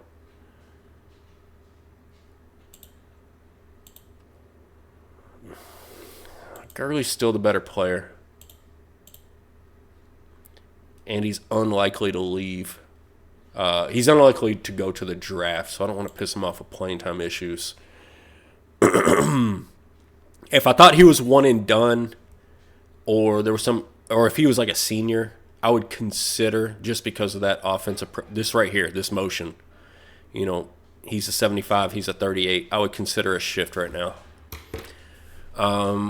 But, you know, we don't have the undefeated season going. I think the best thing that we do here is continue to play as we are, let him build up into the 45s, maybe even get close to 50 by tournament time, and just let his pure talent win out over Levy.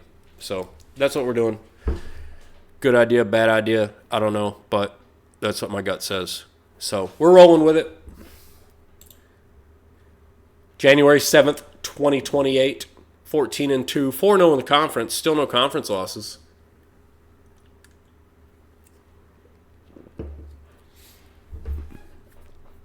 Honestly, if I wanted to win as many games as I could, I would actually flip Levy and Gurley home games and away games, so that the more experienced player would play the away games and take the brunt of those minutes, and then play the younger guy at the home games, because I feel like freshmen and lower proficiency players are better at home games. But because winning every regular season game isn't my goal so much as winning tournament games, I just want to get Gurley as many minutes as possible. NC State, no chance. DJ Bowman has suffered an injury. I never heard of that guy, so I'm not even going to slow down to look. If it doesn't let me progress, I'll take a look at it. But if I can progress, I'm not even going to check. He's not even scheduled to be getting minutes, so I don't know why he's in the game other than maybe the fact that it was a blowout. Still number 4 in the country, 15-2 overall, 5-0 in the conference. About to take on the Georgia Tech Yellow Jackets in Atlanta, Georgia. The Hank McCamish Pavilion. Could not have told you that off the top of my head. But here we go. The Cards and the Yellow Jackets. Ooh, nice win. Seals and Worley are doing business. How many double-doubles can these guys get? We can look at some point. You know, if you guys want me to check out some of the stats, some of the historical stats, if you catch this on Twitch or on YouTube or whatever after the fact, come and make a comment or something, or jump into the GM Games Discord if you want to come in and look at some of these stats. You know, the game stores historical stats. If y'all want to see like how many double-doubles these guys are getting and where that stands in team history, league history, all that stuff.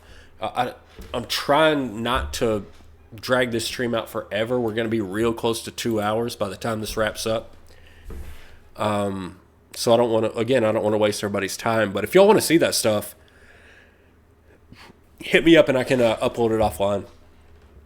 Or maybe just run like a one-off stream, like a 15-minute tour of the stats of the league or whatever. We can work something out if you want to see it. Just let me know.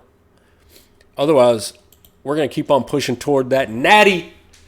Keep pushing toward that ring. Right? We're going to hang the banner. We want championships. We want championships.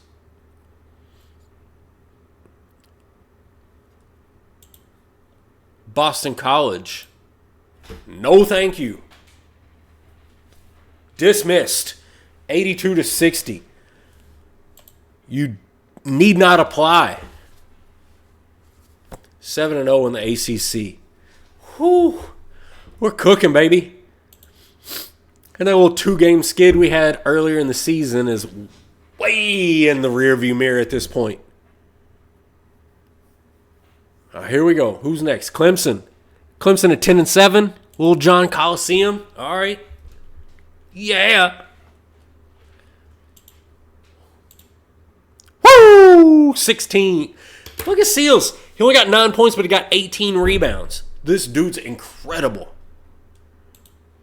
Absolutely incredible. Beast inside. I'm absolutely doing him a disservice not having a better guard on this team. Like, I got him Andre Donald, who is a fantastic player. Like, Worley was already there. But like to go through Jerron Seals' career and not play with a just top-notch elite guard. If Seals comes back next year with that guard that I just signed, man, it's going to be a problem. If he comes back with the guard I just signed, and if Gurley comes back for another year and another year of development, that's a problem. That's a natty. That's when we talk about being undefeated. If Seals stays around one more year, man. I'm excited to get to the NCAA tournament, but now I'm excited to get to the who's going to declare for the draft day, because that might be the second biggest screen that we hit in this entire stream. If Seals sticks around, man, the next stream is the banner stream.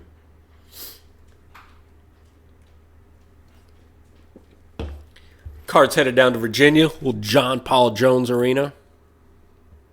Oh, it was one of my old school teams, Tulane. Not looking great.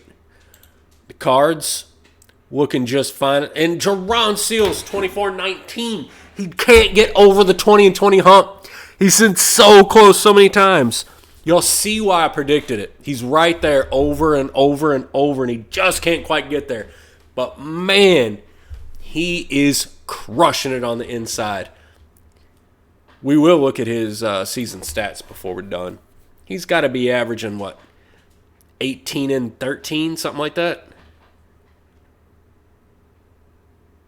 18 and 13, just for all y'all out there that are, well, I'm putting it out there that I'm doing commentary on a replay, which I'm not, but it keeps feeling like I am. So I just predicted 18 and 13, so now I want to see, just to stoke the conspiracies. Jerron Seals,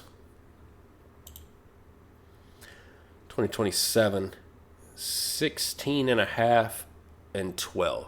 All right, so he's more like maybe 17 and 12. Wait, if you round it, 17 and 12, what I call 18 and 13? It's conspiracy time, baby. Oh, Cards been lying to y'all for years. All right, here we go against Virginia Tech. The Hokies and the Cardinals, the number 3 in the net. Oh, the Hokies are actually good. 34 net on the road. This is a problem game. This would be close or a Virginia Tech win. No, wasn't close, actually. Oh, Worley went off. Man, I was looking at Seals and Donald, and Worley had 25 points down there. All right. All right, so we took care of Virginia Tech. Maybe, we're almost into February now. Maybe these freshmen are coming along. Maybe it's paying off. We got our early season hardships out of the way. Now they're ready to go.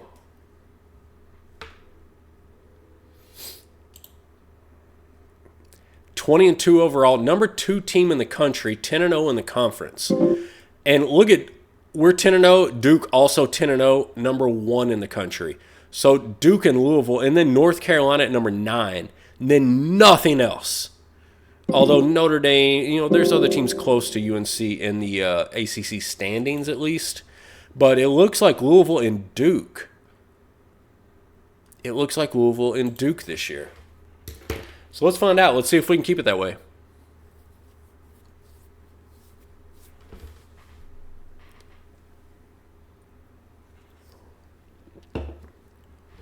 Cardinals and the Golden Bears. A little cross-country flight for the Louisville Cardinals. There's a whole lot of things in this game. As we found out earlier, recruiting over somebody has an effect. Thankfully, I don't think jet lag is in effect in this game yet. But let's find out. Cal looks like an okay team. Not okay enough, though. Seals again, 18. What else can I say about this guy? Sometimes I try to think of things to say. Sometimes it comes to me off the cuff. When I sit here and talk about the same guy for an hour straight, you just run out of things to say. I mean, he's unbelievable. He's unbelievable.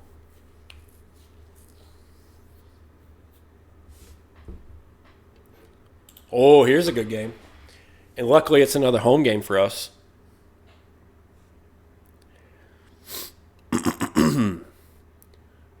into February now, so we're getting real close to tournament time. And we got the Tar Heels. The Tar Heels flying into Louisville. North Carolina 17-5, Louisville 21-2. Two top 10 teams in the ACC collide here tonight at the KFC Yum Center. Who's going to prevail? And it's the Louisville Cardinals with Eric Worley. Eric Worley says, hey, let me show you my best Jerron Seals impersonation. 29-15. Hey, Eric Worley, let's go. Dude, and I'm pretty sure he's a junior. If Worley and Seals come back, Worley, I think Donald's gonna go. What if we had Seals, Worley, Donald, Logan, and Gurley next year? That's undefeated. Hey, everybody in here right now better follow the stream, because I'm not taking another 6-month, 8-month, 12-month break, whatever it was. We're gonna be back in the next week, probably 2 weeks at the most. Y'all might see that team come back, and when they run it back, you're going to want to be here to catch it. It's going to be ridiculous. We just got to see if Seals comes back.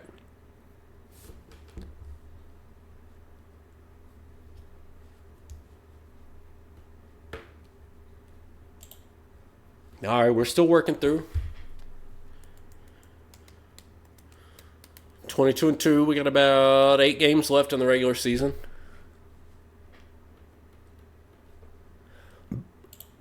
Then we got that NCAA tournament, baby.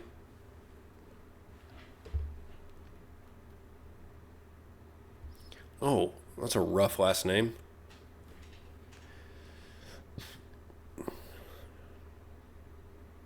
Would not want to be that dude in high school.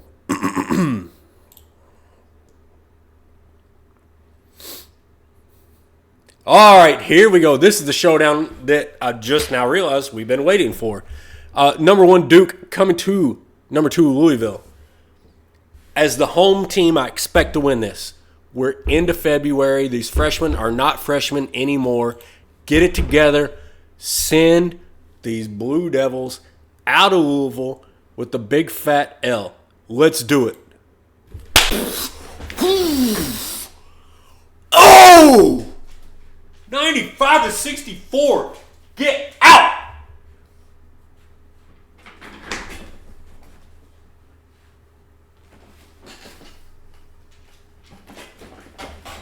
Go home. 95-64. Number 1 team in the country, my ass. 95-64, baby. Let's go. Not happening.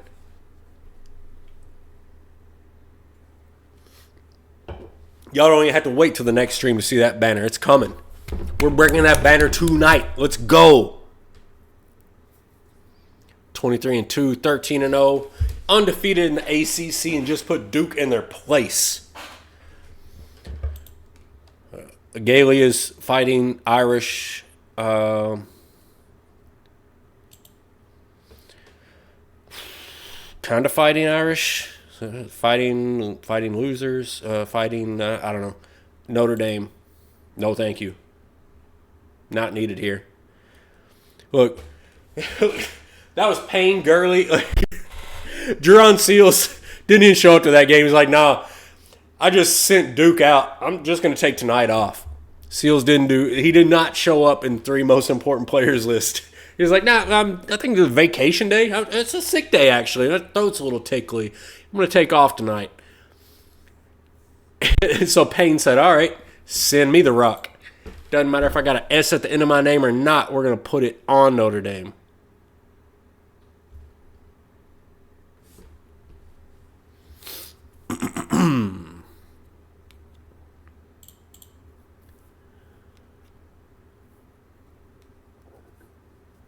Who else we got? Who else wants to try us?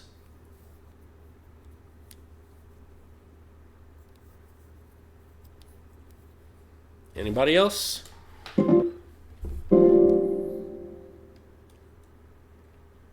Got Florida State coming up as our next game. Looks like a home game, I think. We should only have about 6 games left in this regular season. So, I mean, we are absolutely barreling towards the postseason here. Florida State Seminoles, Louisville Cardinals. No thank you. Again, just a beating. So we're laying it on people at this point. Very obvious our freshmen have hit their stride. And this is the peak of what we wanted this team to do. Now we got to see if they can keep it together on the road against Stanford. Stanford didn't look like a great team. They didn't look awful. What did they say, 10 and 14? All right, so the Cards and the Cardinal. 13 points, got by him. Oh, all right. I told y'all if Drawn Seals got hurt, I was going to end the stream.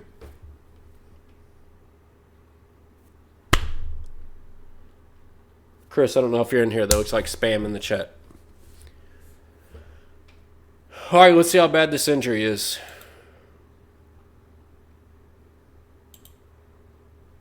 Please don't be bad. All right, strained abdominal. All right, cool. I don't know if playing somebody through an injury is a thing in this game or not. I've always done it and never had a bad effect. So we're just going to keep playing them.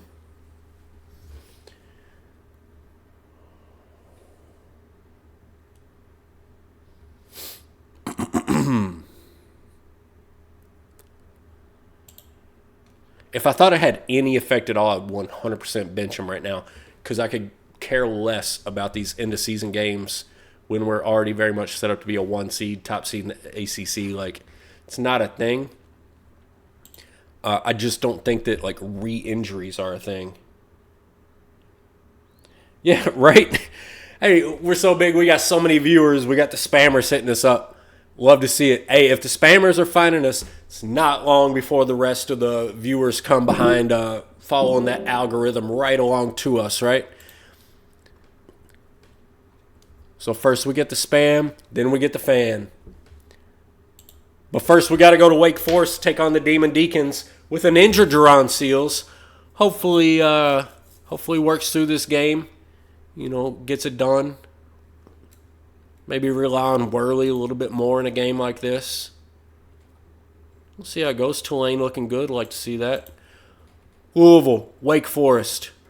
Boom. 14 points. Seals had a decent one. Payne and Donald carried the day.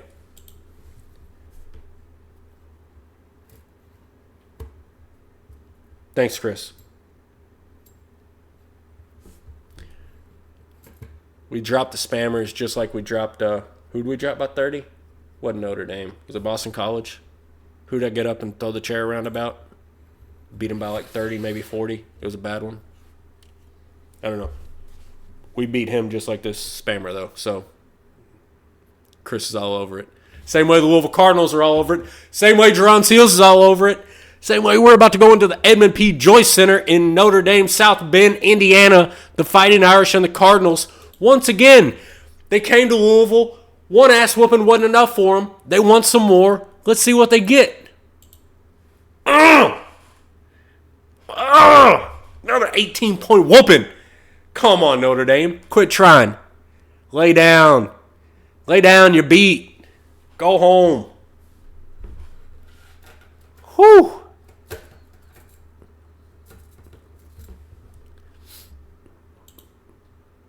And to think, Agelia hadn't shown up once in the chat all night. He missed 2 games of a collective 30, maybe 40-point beating. Come on, man. You're missing the good stuff. I'll bring it to CBGM for you, though. Hey, anybody in here right now who's watching who likes this game and hasn't heard of the CBGM, y'all need to jump in. GM Games runs it. Jump on the GM Games Discord. Big-time multiplayer league. Over 100 human teams. It's fantastic. We've been running it. Chris, like, how many years have we been running the game? Or how many years have you been running the game now? Like, 6 or 7 in real life years? It's a fantastic multiplayer league. If y'all like this at all, definitely check that out. But also expect to get whooped by Louisville just like this. Do I think the CBGM manager should take notes? You know what? I do. Take notes, especially, smack talk. Bring all that back to us. Bring it all back into the chat.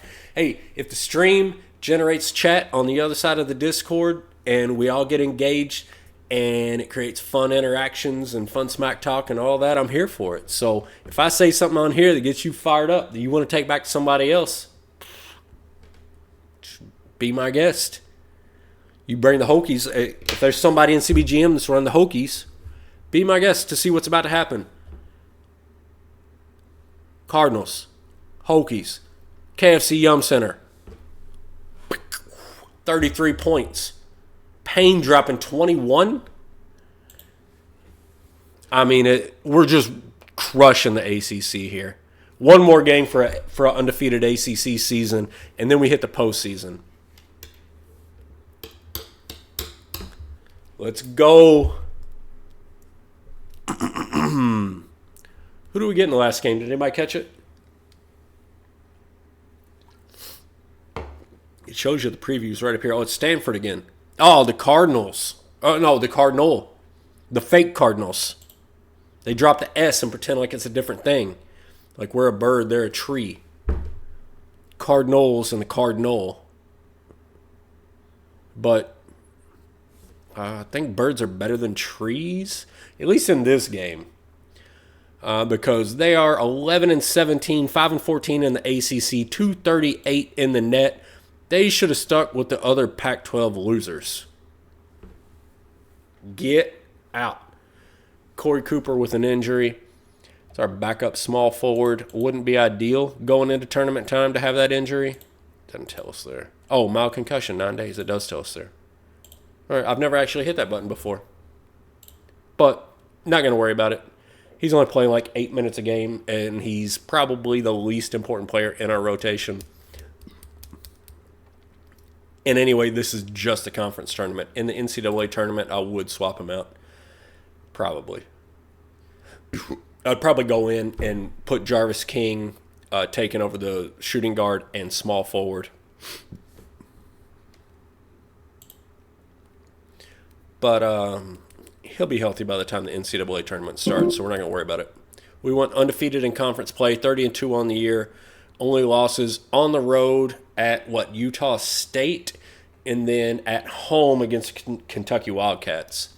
So that one obviously hurts for rivalry reasons, and then the other one was just a dumb loss. But let's see what happens here in this postseason.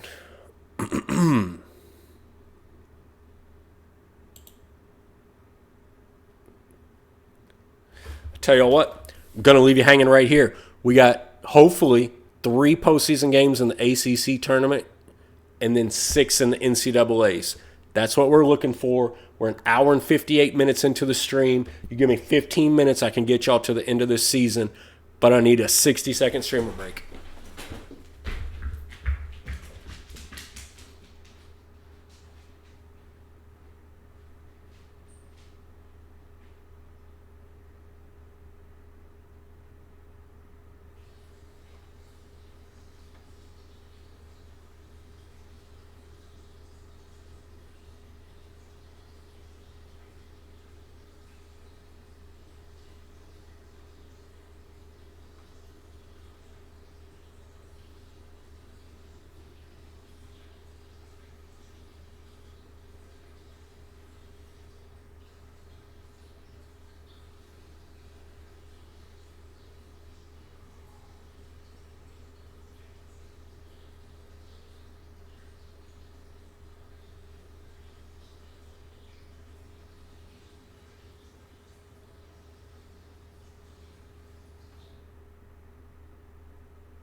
All right, baby, here we go. Final stretch.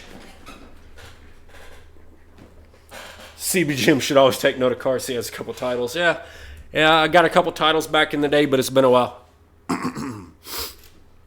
The older style of the game definitely suited me better when I could build some teams up. It's always changing, and people always keep on learning. So I had a handle on it at one time, and now there's a lot of people in the CBGM that have great ideas and have a great handle on the game, more so than I do anymore. So again, I'm bringing this to you guys. I'm bringing you my perspective on it, how I play through it, how I look at it.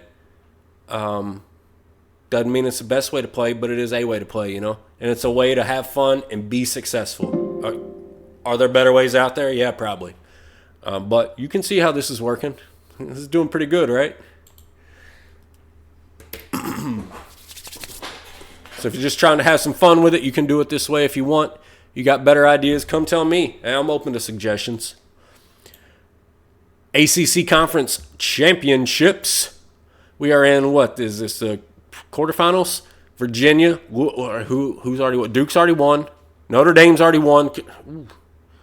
I'd love to beat Agalia a third time. A fake Agalia, but still. It always just makes my heart feel good, Let's see if we can get past the Hokies first of all. Yes, easily 24 points. Drawn Seals leads the way. Notre Dame and Duke. How did that one play out? All right, it's the Dukies. So the Fighting Agalias lost. And Louisville takes on NC State, the Wolfpack, and the Cardinals. And the Cardinals advance. A little bit closer than we'd like. But hey, that's the ACC semis, right? ACC semis on a neutral court, still won by 11. It's not a bad day at the office. Jerron Seals never has a bad day at the office. But now we get the Dukies in Louisville. Once again, and this is BS. Because, first of all, I was undefeated in conference and I beat Duke. Second of all, Duke's lost 4 games, I've lost 2. Third of all, I beat Duke when they were number 1 and I was number 2. How is Duke number 1 and Louisville's number 2? Now, I say all of that, which is completely reasonable, and there's no way to argue against it. But what's going to happen is I'm going to simulate this, and Duke's going to beat me. And then it's all going to be like, oh, well, the computer knew what the computer knew. AI's good. Better than you, cards. Whatever. It's annoying. Go beat them. Let's go. Jerron Seals. Let's get it. The Dukies, the Louisville Cardinals, the Duke Blue Devils on a neutral court somewhere in North Carolina for the ACC championship. Shoot, I hit the button too fast. Hey, 78-75. Woo! What's up, Breeze? Glad you're still here. Hey, I told y'all 3 goals, undefeated. Didn't happen. Conference championship. Boom, we're 1 for 2. Now it's that NCAA championship. We got 1 banner. Let's hang another. 6 more games to go. Hang with me. We're 2 hours into the stream. Right here, check your volume. Because I don't have my volume checked. This gets loud. Check your volume just a second. I'm going to hit view show. And now you're good. We are going to skip this, though. We know we're a 1 seed, and I don't want to waste time. I've kept y'all here too long. We know we're a 1 seed. We're going to work right through this thing. Let's bang it out.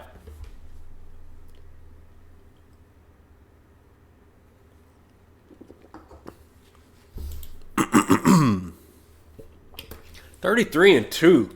That's a heck of a regular season. And I mean, the Utah State loss was only, I think it was 81-80, so a 1-point game. I mean, Kentucky was like a 10-point game, so that one was not great. Now, is that just having freshmen in the early season? Usually that can work out if you're at home, but it didn't. I don't know what happened in that Kentucky game, but yeah, we could have seen who was going to play who, and that's always fun. And I always love to do that in the streams, and it was just, I don't know if it was just I was rusty. I was trying to work through new things, new function, like the NIL stuff. I was trying to work through that, so the recruiting took longer. I don't know, but we're already at 2 hours and 5 minutes in the stream, and I usually try to knock these out in an hour and a half.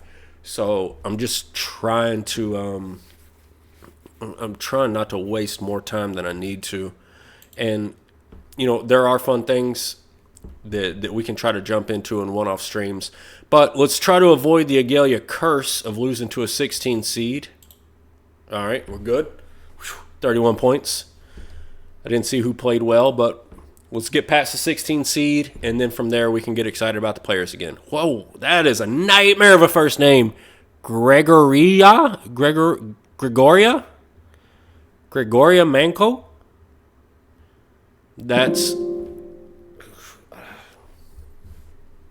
backing away from that one. It's a nightmare. Louisville Cardinals, Austin P. Governors. Hello, Governor. Ooh, Gonzaga went down. Louisville does not go down. Still fighting. On to the Sweet 16. Let's go, baby. That's right. Last streamer beverage of the stream. It's getting for real now. We've seen the recruiting. We've seen the transfers. We've seen the regular season. We hung an ACC banner. Now we're in the Sweet 16. Now, we got some upstarts out of Southeast Missouri State. And we see that Duke's still alive. So, we got him in that ACC championship game, but maybe all my trash talking comes back to bite me in a Final Four. They're still alive. They got past South Dakota State Jackrabbits. And Louisville survives the Southeast Missouri State Staters. I didn't see the mascot. I don't know.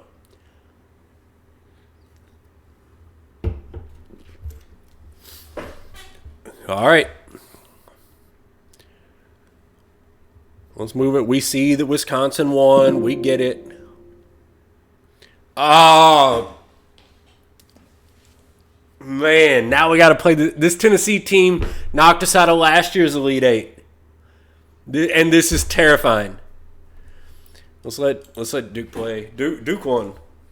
I don't feel good about this. Y'all can't see my legs right now, but my feet are tapping. Tennessee, we were playing like this last year. Last year we only had 3 losses. Tennessee had 6 losses. And they knocked us out here by, I think, about 15 points. Now, they did go on to win the national championship. I don't feel great about it. But we got a better team. Surely they had some people leave. We know they had at least the one transfer. The Cardinals and the Tennessee Volunteers in the Elite Eight for the right to go to the Final Four. From right here, guys, anything can happen. It doesn't matter what you got out there. Every team here is good. The Cardinals and the Volunteers. Take that! 19 points! That's for last year. Who got hurt? Whoo! 19 points. Gabe Levy, sore shoulder. All right, he's our backup point guard anyway. That sucks that he's going to be hurt for the Final Four game, but he should be healthy for the national championship game. Exercise the demons. Let's go. We're in the Final Four, baby. Hey, Cards coming back to you after what? What has it been, Chris? 8 months? 10 months, something like that? We're coming back. First stream. Let's drop a banner. Let's put up a ring. Let's do it. National championship for the Cards in the first stream back. Can we close the deal? 2 games left.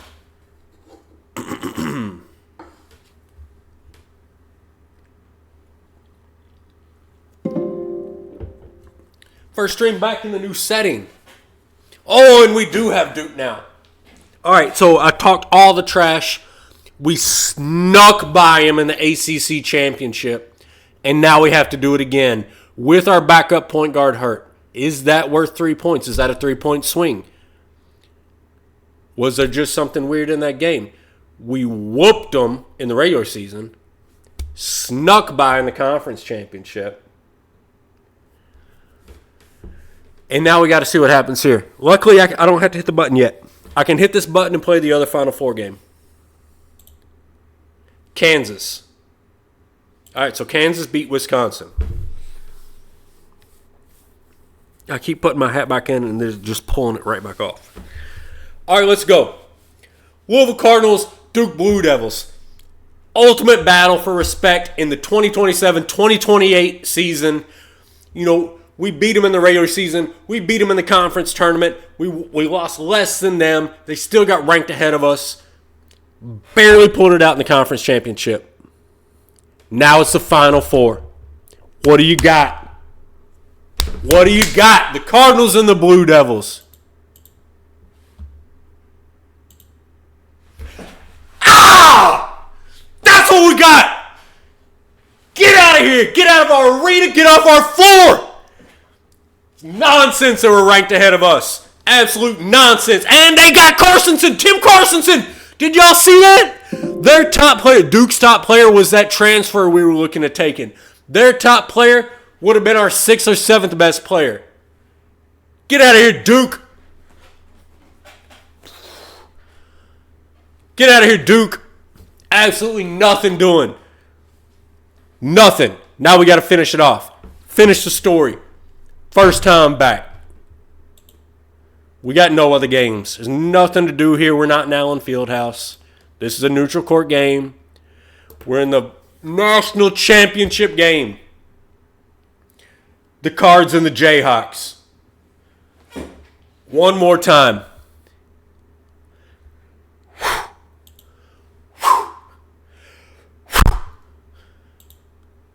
Woo! Let's go! 68-64! Ah! Let's go! First stream back! Hey! Hang the banner! Order the rings! Cards is a champ again. Bringing it to you for GM Games. It's where the champs are. Come join us, CBGM. Jump in with the champs. That's how we play. Y'all watch your volume right here. We're gonna hit the awards. I'll get through it quick. All right, we good? Check out the league. Jerron Seals, NCAA Most Outstanding Player. Your Coach of the Year. Cards. Seals was the first team All-American. Let's check out the ACC. Ooh, my heart's still pumping. Payne, second team. Worley, second team. Donald, second team. Man, we got 3 starters on the second team, and you know Seals is on the first team. There he is. Individual awards. Seals got screwed. All right. Man, I don't know.